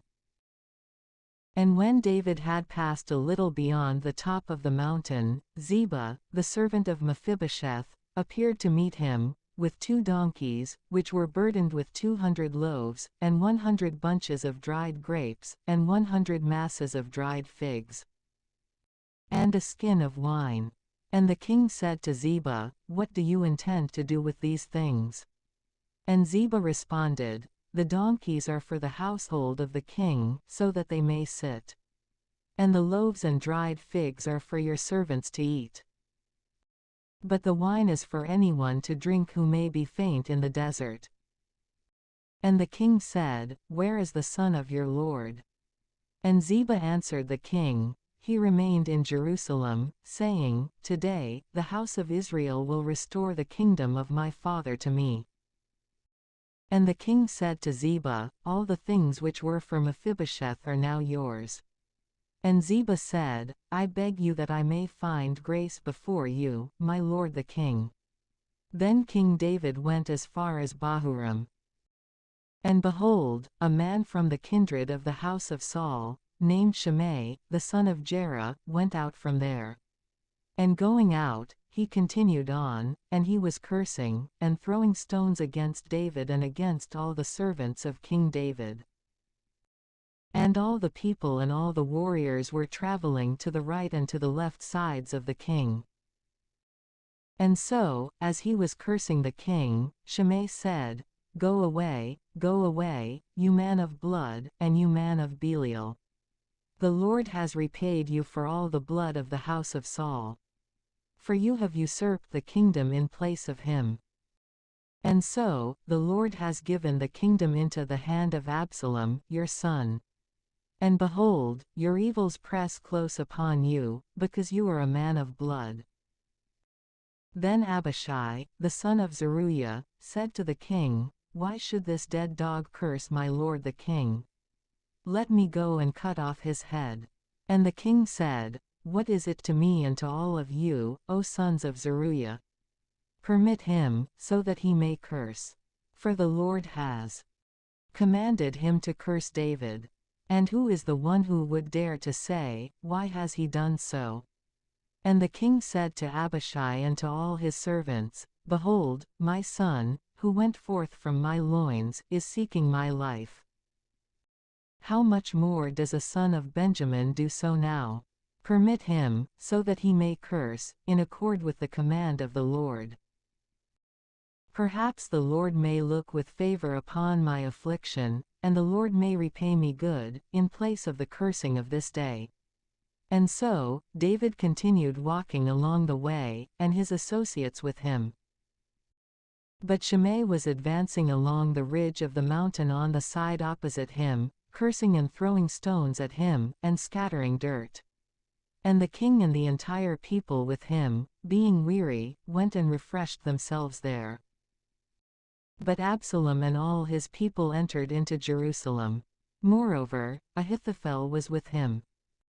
182. And when Hushai the Archite, David's friend, had gone to Absalom, he said to him, "May you be well, O king. May you be well, O king." And Absalom said to him, "Is this your kindness to your friend? Why did you not go with your friend?" And Hushai responded to Absalom, "By no means. For I will be his, whom the Lord has chosen. And I, and all this people, and all of Israel, will remain with him. But then too, I declare this, whom should I serve? Is it not the son of the king? Just as I have been subject to your father, so will I be subject to you also." Then Absalom said to Ahithophel, "Present a counsel as to what we ought to do." And Ahithophel said to Absalom, "Enter to the concubines of your father, whom he left behind in order to care for the house. Thus, when all of Israel will hear that you disgraced your father, their hands may be strengthened with you." Therefore, they spread a tent for Absalom on the rooftop.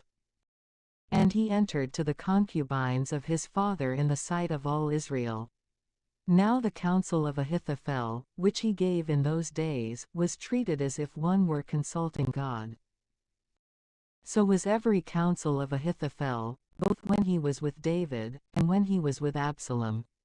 Then Ahithophel said to Absalom, I will choose for myself 12,000 men, and rising up, I will pursue David this night. And rushing against him, for he is weary and has weakened hands, I will strike him. And when all the people who are with him will have fled, I will strike down the king in isolation. And I will lead back the entire people, returning in the manner of one man. For you are seeking only one man. And all the people shall be in peace. And this word pleased Absalom and all those greater by birth of Israel. But Absalom said, Summon Hushai the Archite, and let us hear what he also may say. And when Hushai had gone to Absalom, Absalom said to him, Ahithophel has spoken a word in this manner. Should we do it or not? What counsel do you give? And Hushai said to Absalom, The counsel that Ahithophel has given at this time is not good. And again Hushai declared, You know your father, and the men who are with him, to be very strong and bitter in soul, comparable to a bear raging in the forest when her young have been taken away. Moreover, your father is a man of war, and so he will not live among the people. Perhaps now he hides in pits, or in another place, wherever he wills. And if by chance, in the beginning, anyone may fall, whoever hears about it, no matter what he has heard, will say, There is a slaughter among the people who were following Absalom. And even the very strong, whose heart is like the heart of a lion, will be weakened out of fear. For all the people of Israel know your father to be a valiant man, and that all who are with him are robust. But this seems to me to be the right counsel. Let all of Israel be gathered to you, from Dan to Beersheba, like the sand of the sea which is innumerable. And you will be in their midst. And we shall rush against him in whatever place he will have been found. And we shall cover him, as the dew usually falls upon the ground. And we shall not leave behind even one of the men who are with him. And if he will enter into any city, all of Israel shall encircle that city with ropes. And we will pull it into the torrent, so that there may not be found even one small stone from it. And Absalom, with all the men of Israel, said, The counsel of Hushai the Archite is better than the counsel of Ahithophel. So, by an act of the Lord, the useful counsel of Ahithophel was defeated, in order that the Lord might lead evil over Absalom. And Hushai said to the priests, Zadok and Abiathar, Ahithophel gave counsel to Absalom and to the elders of Israel in this and that manner. And I gave counsel in such and such a manner.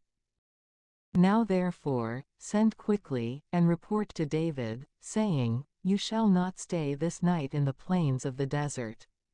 Instead, without delay, go across. Otherwise the king may be engulfed, and all the people who are with him. But Jonathan and Ahimaaz remained beside the fountain of Rogel. And a handmaid went away and reported it to them.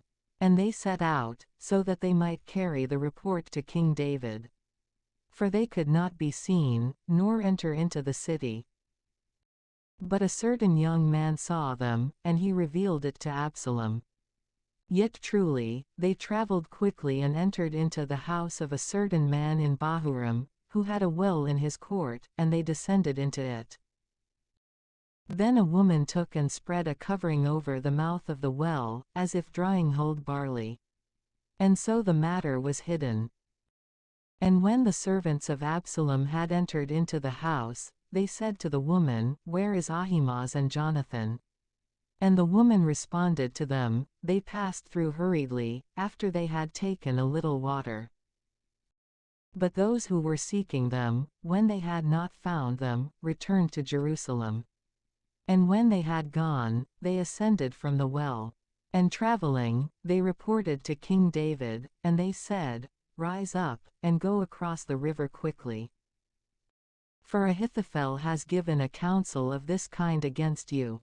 Therefore David rose up, and all the people who were with him, and they crossed over the Jordan until first light.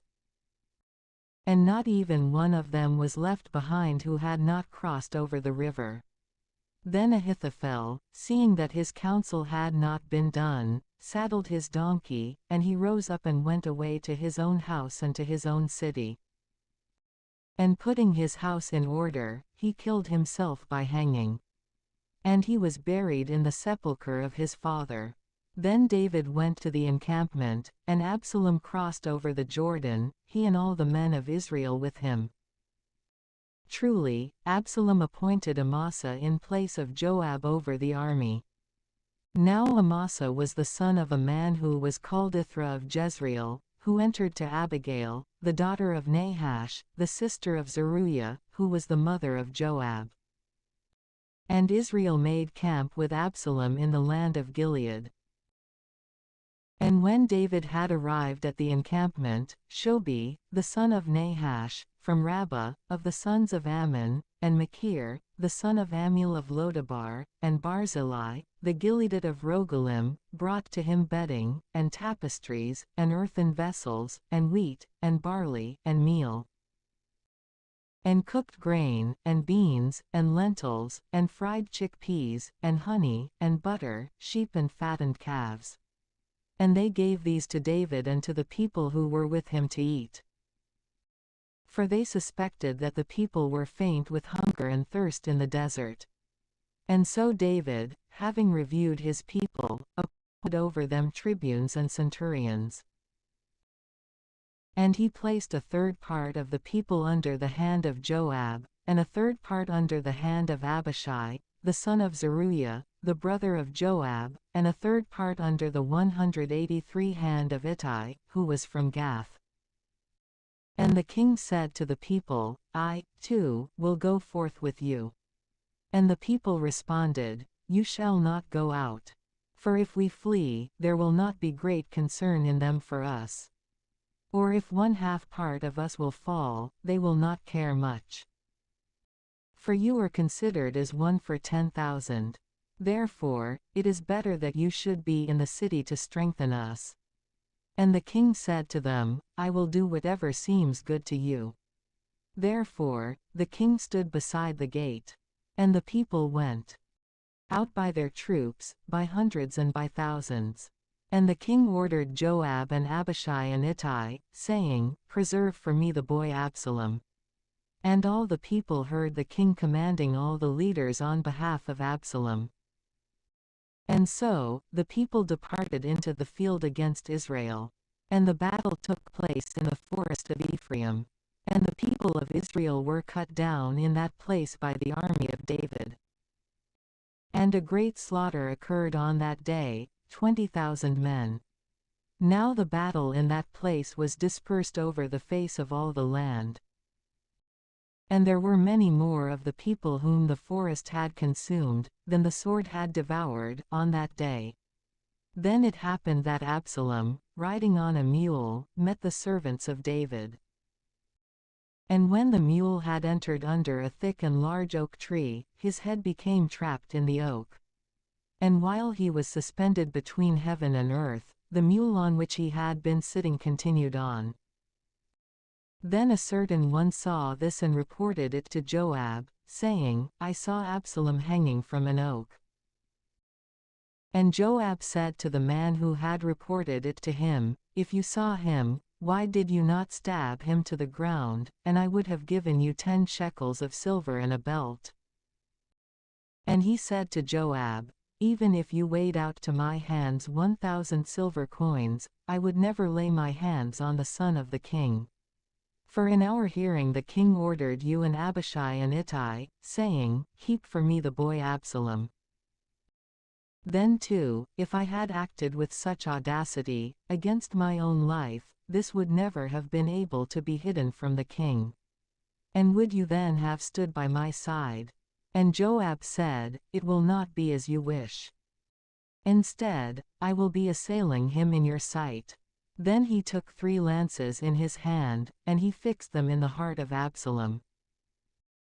And while he was still clinging to life upon the oak, 10 young men, armor-bearers of Joab, ran up, and striking him, they killed him. Then Joab sounded the trumpet, and he held back the people, lest they pursue Israel in their flight, for he was willing to spare the multitude. And they took Absalom, and they threw him into a great pit in the forest. And they piled an exceedingly great heap of stones over him. But all of Israel fled to their own tents. Now Absalom had raised up for himself, when he was still alive, a monument, which is in the valley of the king. For he said, I have no son, and so this shall be the memorial to my name. And he called the monument by his own name. And it is called the Hand of Absalom, even to this day. Then Ahimaaz, the son of Zadok, said, I will run and report to the king that the Lord has accomplished judgment for him, from the hand of his enemies. And Joab said to him, You shall not be the messenger on this day. Instead, you shall report on another day. I am not willing for you to give the report today, because the son of the king is dead. Then Joab said to Hushai, Go, and report to the king what you have seen. Hushai reverenced Joab, and he ran. And Ahimaaz, the son of Zadok, said to Joab again, What prevents me from running after Hushai also? And Joab said to him, Why do you want to run, my son? You would not be the bearer of good news. And he responded, But what if I do run? And he said to him, Run. Then Ahimaaz, running along a shorter way, passed Hushai. Now David was sitting between the 2 gates. Truly, the watchman, who was at the summit of the gate upon the wall, lifting up his eyes, saw a man running alone. And crying out, he told the king. And the king said, If he is alone, there is good news in his mouth. But as he was advancing and drawing nearer, the watchman saw another man running. And so, crying out from the height, he said, Another man has appeared, running alone. And the king said, This one also is a good messenger. Then the watchman said, The running of the closest one seems like the running of Ahimaaz, the son of Zadok. And the king said, He is a good man, and he arrives bearing good news. Then Ahimaaz, crying out, said to the king, Be well, O king. And reverencing the king prone on the ground before him, he said, Blessed be the Lord your God, who has enclosed the men who had lifted up their hands against my lord the king. And the king said, Is there peace for the boy Absalom? And Ahimaaz said, I saw a great tumult, O king, when your servant Joab sent me, your servant. I know nothing else. And the king said to him, Pass, and stand here.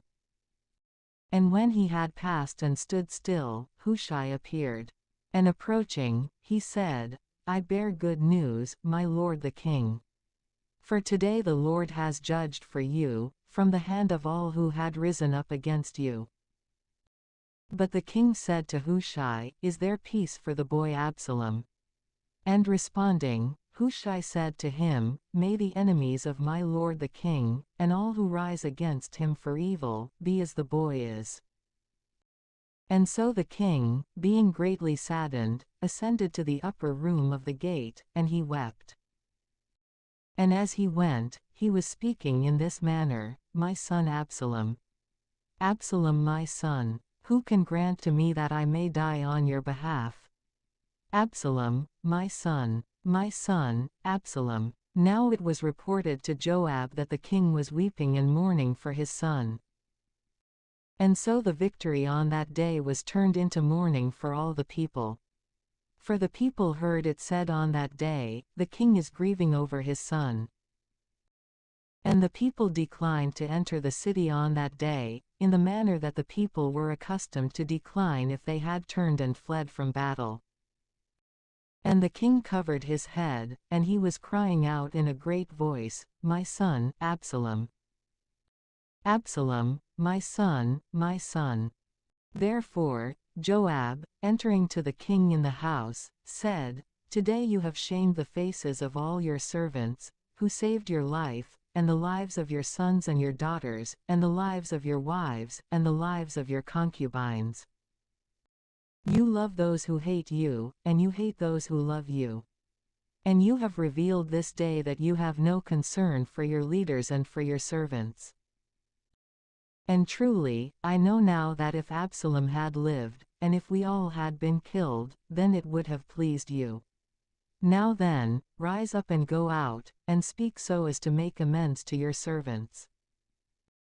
For I swear to you by the Lord that if you will not go forth, not even one person will be left with 180 for you this night. And this will be worse for you than all the evils that have come to you, from your youth even to the present." Therefore, the king rose up, and he sat at the gate. And it was announced to all the people that the king was sitting at the gate. And the entire multitude went before the king. But Israel fled to their own tents. And all the people were conflicted, in all the tribes of Israel, saying, "The king has freed us from the hand of our enemies. He himself saved us from the hand of the Philistines. But now he flees from the land for the sake of Absalom. But Absalom, whom we anointed over us, has died in the war. How long will you be silent, and not lead back the king?" Then truly, King David sent to Zadok and Abiathar, the priests, saying, "Speak to those greater by birth of Judah, saying, Why have you arrived last to lead back the king into his house? You are my brothers, you are my bone and my flesh. Why are you the last to lead back the king? And say to Amasa, Are you not my bone and my flesh? May God do these things, and may he add these other things, if you will not be the leader of the military in my sight, for all time, in the place of Joab." And he inclined the heart of all the men of Judah, as if one man. And they sent to the king, saying, "Return, you and all your servants." And the king returned. And he went as far as the Jordan, and all of Judah went as far as Gilgal, so as to meet the king, and to lead him across the Jordan. And Shimei, the son of Jerah, the son of Benjamin, from Bahurim, hurried and descended with the men of Judah to meet King David, with 1,000 men from Benjamin, and with Ziba, the servant from the house of Saul. And with him were his 15 sons and 20 servants. And going into the Jordan, they crossed the fords before the king, so that they might lead across the house of the king, and might act in accord with his order. Then Shimei, the son of Jerah, prostrating himself before the king after he had now gone across the Jordan, said to him, "May you not impute to me, my lord, the iniquity, nor call to mind the injuries, of your servant in the day that you, my lord the king, departed from Jerusalem. And may you not store it up in your heart, O king. For as your servant, I acknowledge my sin. And for this reason, today, I arrive as the first from all the house of Joseph, and I descend to meet my lord the king."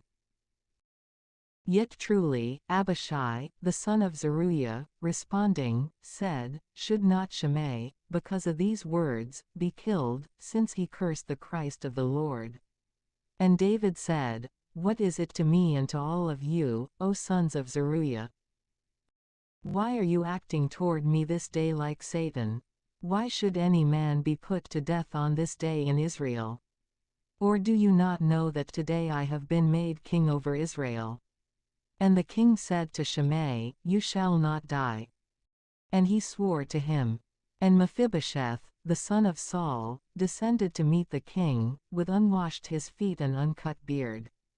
And he had not washed his garments from the day that the king had departed, until the day of his return in peace.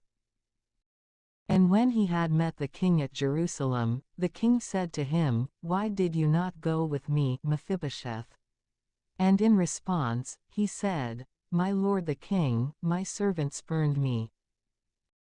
And I, your servant, spoke to him so that he might saddle a donkey for me, and I might climb upon it and go with the king. For I, your servant, am lame. Moreover, he also accused me, your servant, to you, my lord the king. But you, my lord the king, are like an angel of God. Do whatever is pleasing to you. For my father's house was deserving of nothing but death before my lord the king. Yet you have placed me, your servant, among the guests of your table. Therefore, what just complaint might I have? Or what else can I cry out to the king? Then the king said to him, Why are you still speaking? What I have spoken is fixed. You and Ziba shall divide the possessions.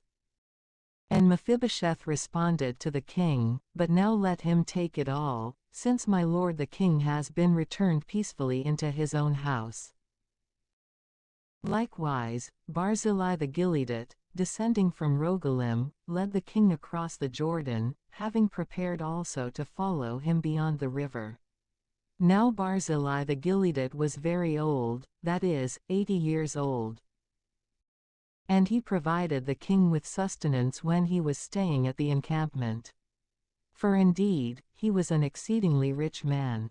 And so the king said to Barzillai, Come with me, so that you may rest securely with me in Jerusalem. And Barzillai said to the king, How many days remain in the years of my life, that I should go up with the king to Jerusalem? Today I am 80 years old. Are my senses quick to discern sweet and bitter? Or is food and drink able to delight your servant? Or can I still hear the voice of men and women singers? Why should your servant be a burden to my lord the king? I, your servant, shall proceed a little ways from the Jordan with you. I am not in need of this recompense. But I beg you that I, your servant, may be returned and may die in my own city, and may be buried beside the sepulchre of my father and my mother. But there is your servant Chimham, let him go with you, my lord the king. And do for him whatever seems good to you. And so the king said to him, Let Chimham cross over with me, and I will do for him whatever will be pleasing to you. And all that you ask of me, you shall obtain. And when the entire people and the king had crossed over the Jordan, the king kissed Barzillai and he blessed him. And he returned to his own place. Then the king went on to Gilgal, and Chimham went with him. Now all the people of Judah had led the king across, but only as much as 1/2 part of the people of Israel were there. And so, all the men of Israel, running to the king, said to him, Why have our brothers, the men of Judah, stolen you away? And why have they led the king and his house across the Jordan, and all the men of David with him? And all the men of Judah responded to the men of Israel, Because the king is nearer to me. Why are you angry over this matter?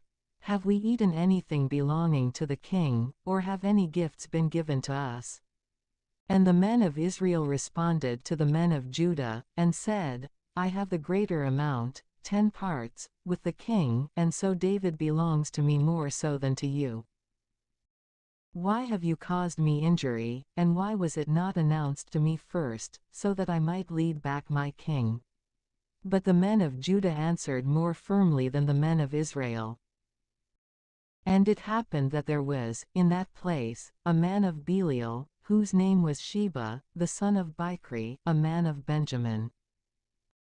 And he sounded the trumpet, and he said, There is no portion for us in David, nor any inheritance in the son of Jesse. Return to your own tents, O Israel. And all of Israel separated from David, and 185 they were following Sheba, the son of Bichri.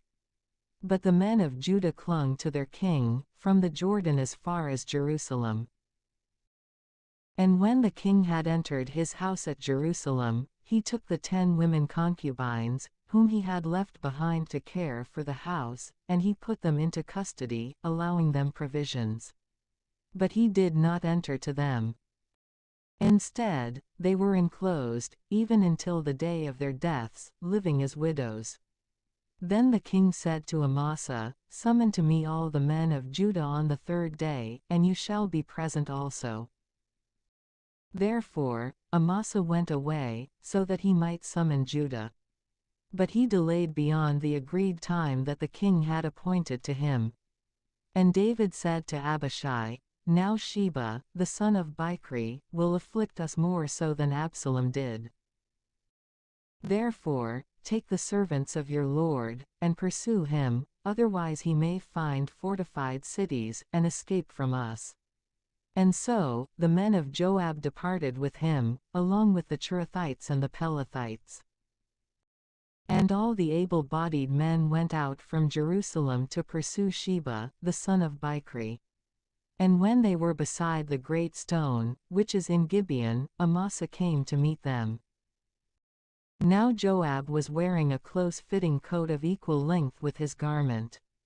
And over these, he was girded with a sword hanging down to his thigh, in a scabbard which was made so that the sword could be removed with the least motion, and then strike. Then Joab said to Amasa, "Be well, my brother." And he held Amasa by the chin with his right hand, as if to kiss him. But Amasa did not notice the sword that Joab had. And he struck him in the side, and his intestines poured out to the ground. And he did not inflict a second wound, and he died. Then Joab and his brother Abishai pursued Sheba, the son of Bichri. Meanwhile, certain men, from the company of Joab, when they had stopped beside the dead body of Amasa, said, "Behold, the one who wished to be in the place of Joab, the companion of David." Now Amasa was covered with blood, and was lying in the middle of the road. A certain man saw this, with all the people standing nearby to look at him, and he removed Amasa from the road into a field.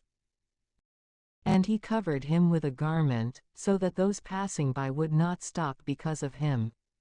Then, when he had been removed from the road, all the men continued on, following Joab in the pursuit of Sheba, the son of Bichri. Now he had passed through all the tribes of Israel into Abel and Bethmaachah. And all the elect men had gathered together to him. And so, they went and besieged him at Abel and Bethmaachah. And they surrounded the city with siege works, and the city was blockaded. Then the entire crowd who were with Joab strove to destroy the walls. And a wise woman exclaimed from the city, "Listen, listen, and say to Joab, 'Draw near, and I will speak with you.'" And when he had drawn near to her, she said to him, "Are you Joab?" And he responded, "I am." And she spoke in this way to him, "Listen to the words of your handmaid." He responded, "I am listening." And again she spoke. A word was said in the old proverb, "Those who would inquire, let them inquire in Abel." And so they would reach a conclusion. Am I not the one who responds with the truth in Israel? And yet you are seeking to overthrow the city, and to overturn a mother in Israel. Why would you cast down the inheritance of the Lord? And responding, Joab said, may this be far from me. May I not cast down, and may I not demolish. The matter is not as you said. Rather, a man from Mount Ephraim, Sheba, the son of Bichri, by name, has lifted up his hand against King David. Deliver him alone, and we will withdraw from the city. And the woman said to Joab, Behold, his head will be thrown down to you from the wall. Therefore, she entered to all the people, and she spoke to them wisely. And they cut off the head of Sheba, the son of Bichri, and they threw it down to Joab. And he sounded the trumpet, and they withdrew from the city, each one to his own tent. But Joab returned to Jerusalem to the king. Thus Joab was over the entire army of Israel. And Benaiah, the son of Jehoiada, was over the Sarathites and Philethites. Yet truly, Adoram was over the tributes. And Jehoshaphat, the son of Ahilud, was the keeper of records. Now Sheva was the scribe. And truly Zadok and Abiathar were the priests. But Ira, the Jairite, was the priest of David. And a famine occurred, during the days of David, for 3 years continuously. And David consulted the oracle of the Lord. And the Lord said, "This is because of Saul, and his house of bloodshed. For he killed the Gibeonites." Therefore, the king, calling for the Gibeonites, spoke to them. Now the Gibeonites were not of the sons of Israel, but were the remnant of the Amorites. And the sons of Israel had sworn an oath to them, but Saul wished to strike them in zeal, as if on behalf of the sons of Israel and Judah. Therefore, David said to the Gibeonites, "What shall I do for you? And what shall be your satisfaction, so that you may bless the inheritance of the Lord?" And the Gibeonites said to him, "There is no quarrel for us over silver or gold, but against Saul and against his house. And we do not desire that any man of Israel be put to death." The king said to them, "Then what do you wish that I should do for you?" And they said to the king, "The man who unjustly afflicted and oppressed us, we ought to destroy in such manner that not even one of his stock may be left behind in all the parts of Israel. Let 7 men from his sons be given to us, so that we may crucify them to the Lord in Gibeon of Saul, formerly the chosen place of the Lord." And the king said, "I will give them." But the king spared Mephibosheth, the son of Jonathan, the son of Saul, because of the oath of the Lord which had been made between David and Jonathan, the son of Saul. And so the king took the 2 sons of Rizpah, the daughter of Aiah, whom she bore to Saul, Armani and Mephibosheth, and the 5 sons of Michal, the daughter of Saul, whom she conceived of Adriel, the son of Barzillai, who was from Maholath, and he gave them into the hands of the Gibeonites. And they crucified them on a hill in the sight of the Lord. And these 7 fell together in the first days of the harvest, when the barley is beginning to be reaped. Then Rizpah, the daughter of Aiah, taking a haircloth, spread it under herself on a rock, from the beginning of the harvest until water dropped from heaven upon them. And she did not permit the birds to tear them by day, nor the beasts by night. And it was reported to David what Rizpah, the daughter of Aiah, the concubine of Saul, had done. And David went and took the bones of Saul, and the bones of his son Jonathan, from the men of Jabesh Gilead, who had stolen them from the street of 186 Bethshan, where the Philistines had suspended them after they had slain Saul at Gilboa. And he brought the bones of Saul, and the bones of his son Jonathan, from there. And they collected the bones of those who had been crucified. And they buried them with the bones of Saul and his son Jonathan, in the land of Benjamin, to the side of the sepulchre of his father Kish. And they did all that the king had instructed. And after these things, God showed favor again to the land. Then the Philistines again undertook a battle against Israel. And David descended, and his servants with him, and they fought against the Philistines. But when David grew faint, Ishbi-benob, who was of the ancestry of Arapha, the iron of whose spear weighed 300 ounces, who had been girded with a new sword, strove to strike down David. And Abishai, the son of Zeruiah, defended him, and striking the Philistine, he killed him. Then David's men swore an oath to him, saying, "You shall no longer go out to war with us, lest you extinguish the lamp of Israel." Also, a second war occurred in Gob against the Philistines. Then Sibbecai from Husha struck down Saph, from the stock of Arapha, of the ancestry of the giants. Then there was a third war in Gob against the Philistines, in which Deodatus, a son of the forest, a weaver from Bethlehem, struck down Goliath the Gittite, the shaft of whose spear was like the beam used by a cloth maker. A fourth battle was in Gath. In that place, there was a lofty man, who had 6 digits on each hand and each foot, that is, 24 in all, and he was from the origins of Arapha. And he blasphemed Israel.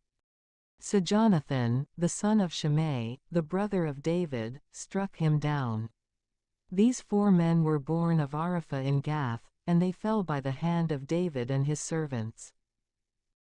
And David spoke to the Lord the words of this verse, in the day that the Lord freed him from the hand of all his enemies and from the hand of Saul. And he said, "The Lord is my rock, and my strength, and my Savior. I will hope in him. God is my strong one, my shield, and the horn of my salvation. He lifts me up, and he is my refreshment. You, O my Savior, will free me from iniquity. I will call upon the Lord, who is praiseworthy, and I will be saved from my enemies. For the pangs of death have encircled me.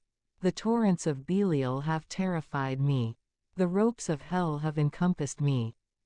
The snares of death have intercepted me. In my tribulation, I will call upon the Lord, and I will cry out to my God. And he will heed my voice from his temple, and my outcry will reach his ears. The earth was shaken, and it quaked.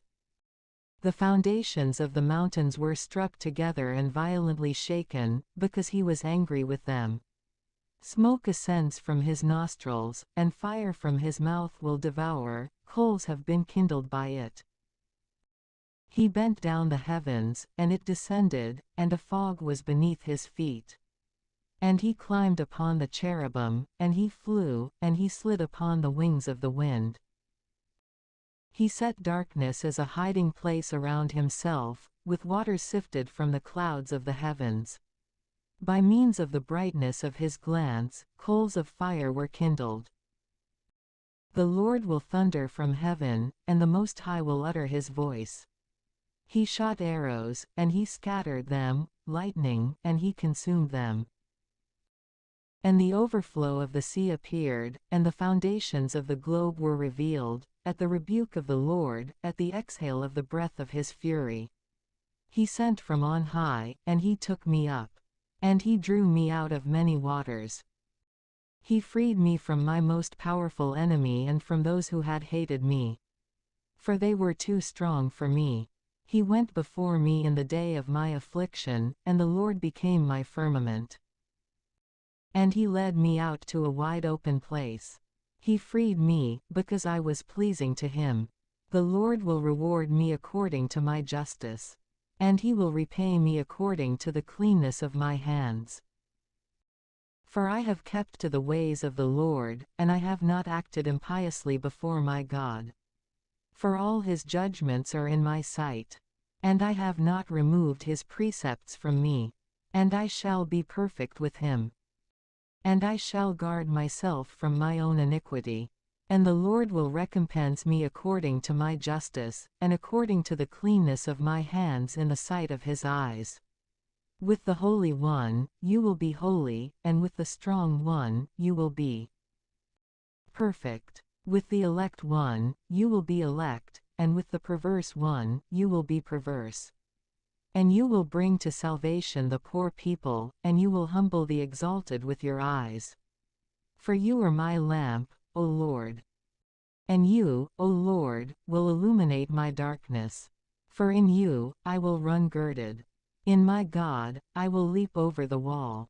God, his way is immaculate, the eloquence of the Lord is an exacting fire. He is the shield of all who hope in him. Who is God except the Lord? And who is strong except our God? God, he has girded me with fortitude, and he has made my way perfect, making my feet like the feet of the stag, and stationing me upon my exalted places, teaching my hands to do battle, and making my arms like a bow of brass. You have given me the shield of your salvation, and your mildness has multiplied me. You will enlarge my steps under me, and my ankles will not fail. I will pursue my enemies, and crush them. And I will not turn back, until I consume them. I will consume them and break them apart, so that they cannot rise up, they will fall under my feet. You have girded me with strength for the battle. Those who resisted me, you have bent down under me. You have caused my enemies to turn their back to me, they have hatred for me, and I shall destroy them. They will cry out, and there will be no one to save, to the Lord, and he will not heed them. I will wipe them away like the dust of the earth. I will break them apart and crush them, like the mud of the streets. You will save me from the contradictions of my people. You will preserve me to be the head of the Gentiles, a people I do not know shall serve me. The sons of foreigners, who will resist me, at the hearing of the ear they will be obedient to me. The foreigners flowed away, but they will be drawn together in their anguishes. The Lord lives, and my God is blessed. And the strong God of my salvation shall be exalted. God gives me vindication, and he casts down the peoples under me. He leads me away from my enemies, and he lifts me up from those who resist me. You will free me from the iniquitous man. Because of this, I will confess to you, O Lord, among the Gentiles, and I will sing to your name, magnifying the salvation of his King, and showing mercy to David, his Christ, and to his offspring forever. 187. These are the last words of David. Now David, the son of Jesse, the man to whom it was appointed concerning the Christ of the God of Jacob, the preeminent psalmist of Israel said, The Spirit of the Lord has spoken through me, and his word was spoken through my tongue. The God of Israel spoke to me, the strong one of Israel spoke, the ruler of men, the just ruler, in the fear of God, like the first light of the morning as the sun is rising, when a morning without clouds glows red, and like plants springing forth from the earth after a rainfall. But my house is not so great with God that he should undertake an eternal covenant with me, firm and fortified in all things. For he is the entirety of my salvation and the entirety of my will. And there is nothing of this which will not spring forth. But all prevaricators shall be plucked out like thorns, yet they are not taken away by hands. And if anyone wishes to touch them, he must be armed with iron and a wooden lance. And they shall be set ablaze and burned to nothing. These are the names of the valiant of David. Sitting in the chair was the wisest leader among the three, he was like a very tender little worm in a tree, who killed 800 men in one attack. After him, there was Eleazar, the son of his paternal uncle, an Ahohite, who was among the 3 valiant men who were with David when they chastised the Philistines, and they were gathered together in battle there. And when the men of Israel had gone up, he himself stood fast and struck down the Philistines, until his hand grew weak and stiff with the sword. And the Lord wrought a great salvation on that day. And the people who had fled returned to take up the spoils of the slain. And after him, there was Shammah, the son of Agi, from Hara. And the Philistines gathered together at an outpost. For a field full of lentils was in that place. And when the people had fled from the face of the Philistines, he stood fast in the middle of the field, and it was protected by him. And he struck down the Philistines. And the Lord wrought a great salvation. And moreover, before this, the 3 who were leaders among the 30 descended and went to David at harvest time, in the cave of Adullam. But the camp of the Philistines was positioned in the valley of the giants. And David was in a stronghold. Moreover, there was a garrison of the Philistines at that time in Bethlehem. Then David desired, and he said, If only someone would give me a drink of the water from the cistern, which is in Bethlehem beside the gate.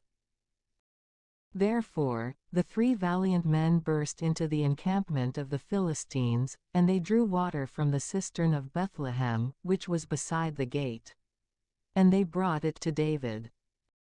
Yet he was not willing to drink, instead, he poured it out to the Lord, saying, May the Lord be gracious to me, so that I may not do this. Should I drink the blood of these men who have set out to the peril of their own lives? Therefore, he was not willing to drink. These things were accomplished by these 3 robust men. Also Abishai, the brother of Joab, the son of Zeruiah, was first among the 3. It was he who lifted up his spear against 300 men, whom he killed. And he was renowned among the 3, and he was the noblest of the 3, and he was their leader. But at first he did not attain to the 3. And Benaiah, the son of Jehoiada, a very strong man of great deeds, was from Kabzeel. He slew the 2 lions of Moab, and he descended and slew a lion in the middle of a den, in the days of snow. He also killed an Egyptian who had a spear in his hand, a man worthy to behold. And yet he had gone down to him with only a staff. And he forced the spear from the hand of the Egyptian, and he killed him with his own spear. Benaiah, the son of Jehoiada, accomplished these things.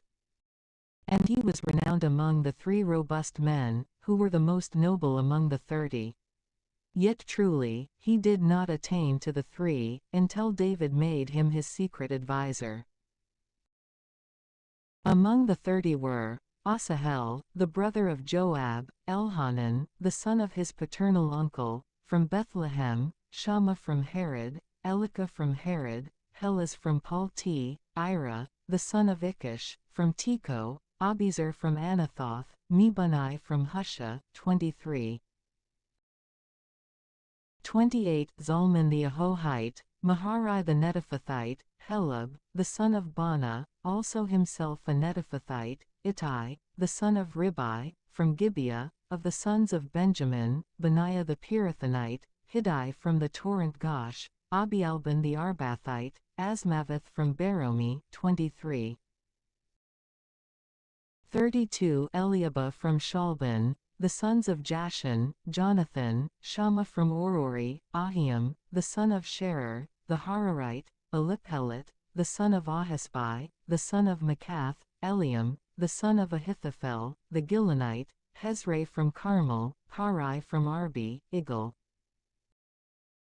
The son of Nathan, from Zobah, Bani from Gad, Zelek from Ammon, Naharai the Beerothite, the armor-bearer of Joab, the son of Zeruiah, Ira the Ithrite, Gareb also an Ithrite, Uriah the Hittite, altogether 37:24. 1 And the fury of the Lord was again kindled against Israel, and he stirred up David among them, saying, Go, number Israel and Judah. And the king said to Joab, the leader of his army, Travel through all the tribes of Israel, from Dan to Beersheba, and number the people, so that I may know their number. And Joab said to the king, May the Lord your God increase your people, who are already great in number, and may he again increase them, 100-fold, in the sight of my lord the king. But what does my lord the king intend for himself by this kind of thing? But the words of the king prevailed over the words of Joab and the leaders of the army. And so Joab and the leaders of the military departed from the face of the king, so that they might number the people of Israel. And when they had passed across the Jordan, they arrived at Aroer, to the right of the city, which is in the valley of Gad. And they continued on through Jazer, into Gilead, and to the lower land of Hod Sea. And they arrived in the woodlands of Dan. And going around beside Sidon, they passed near the walls of Tyre, and near all the land of the Hivite and the Canaanite. And they went into the south of Judah, to Beersheba. And having inspected the entire land, after 9 months and 20 days, they were present in Jerusalem. Then Joab gave the number of the description of the people to the king. And there were found of Israel 800,000 able-bodied men, who might draw the sword, and of Judah 500,000 fighting men. Then the heart of David struck him, after the people were numbered. And David said to the Lord, I have sinned greatly in what I have done. But I pray that you, O Lord, may take away the iniquity of your 188 servant. For I have acted very foolishly. And David rose up in the morning, and the word of the Lord went to Gad, the prophet and seer of David, saying, Go, and say to David, Thus says the Lord, I present to you a choice of 3 things. Choose one of these, whichever you will, so that I may do it to you. And when Gad had gone to David, he announced it to him, saying, Either 7 years of famine will come to you in your land, or you will flee for 3 months from your adversaries, and they will pursue you, or there will be a pestilence in your land for 3 days. Now then, deliberate, and see what word I may respond to him who sent me. Then David said to Gad, I am in great anguish. But it is better that I should fall into the hands of the Lord than into the hands of men. And the Lord sent a pestilence upon Israel, from the morning until the appointed time. And there died of the people, from Dan to Beersheba, 70,000 men. And when the angel of the Lord had extended his hand over Jerusalem, so that he might destroy it, the Lord took pity on the affliction. And he said to the angel who was striking the people, It is enough. Hold back your hand now. And the angel of the Lord was beside the threshing floor of Araunah the Jebusite. And when he had seen the angel cutting down the people, David said to the Lord, I am the one who sinned. I have acted iniquitously. These ones who are the sheep, what have they done? I beg you that your hand may be turned against me and against my father's house. Then Gad went to David on that day, and he said, Ascend and construct an altar to the Lord on the threshing floor of Araunah the Jebusite. And David ascended in accord with the word of Gad, which the Lord had commanded to him. And looking out, Araunah turned his attention to the king and his servants, passing toward him. And going out, he adored the king, lying prone with his face to the ground, and he said, What is the reason that my lord the king has come to his servant? And David said to him, So as to purchase the threshing floor from you, and to build an altar to the Lord, and to quiet the plague that rages among the people. And Araunah said to David, May my lord the king offer and accept whatever is pleasing to him. You have oxen for a holocaust, and the cart and the yokes of the oxen to use for wood. All these things Araunah gave, as a king to a king. And Araunah said to the king, May the Lord your God accept your vow. And in response, the king said to him, It shall not be as you wish. Instead, I will purchase it from you at a price. For I will not offer to the Lord, my God, holocausts that cost nothing. Therefore, David bought the threshing floor and the oxen for 50 shekels of silver. And in that place, David built an altar to the Lord. And he offered holocausts and peace offerings. And the Lord was gracious to the land, and the plague was held back from Israel.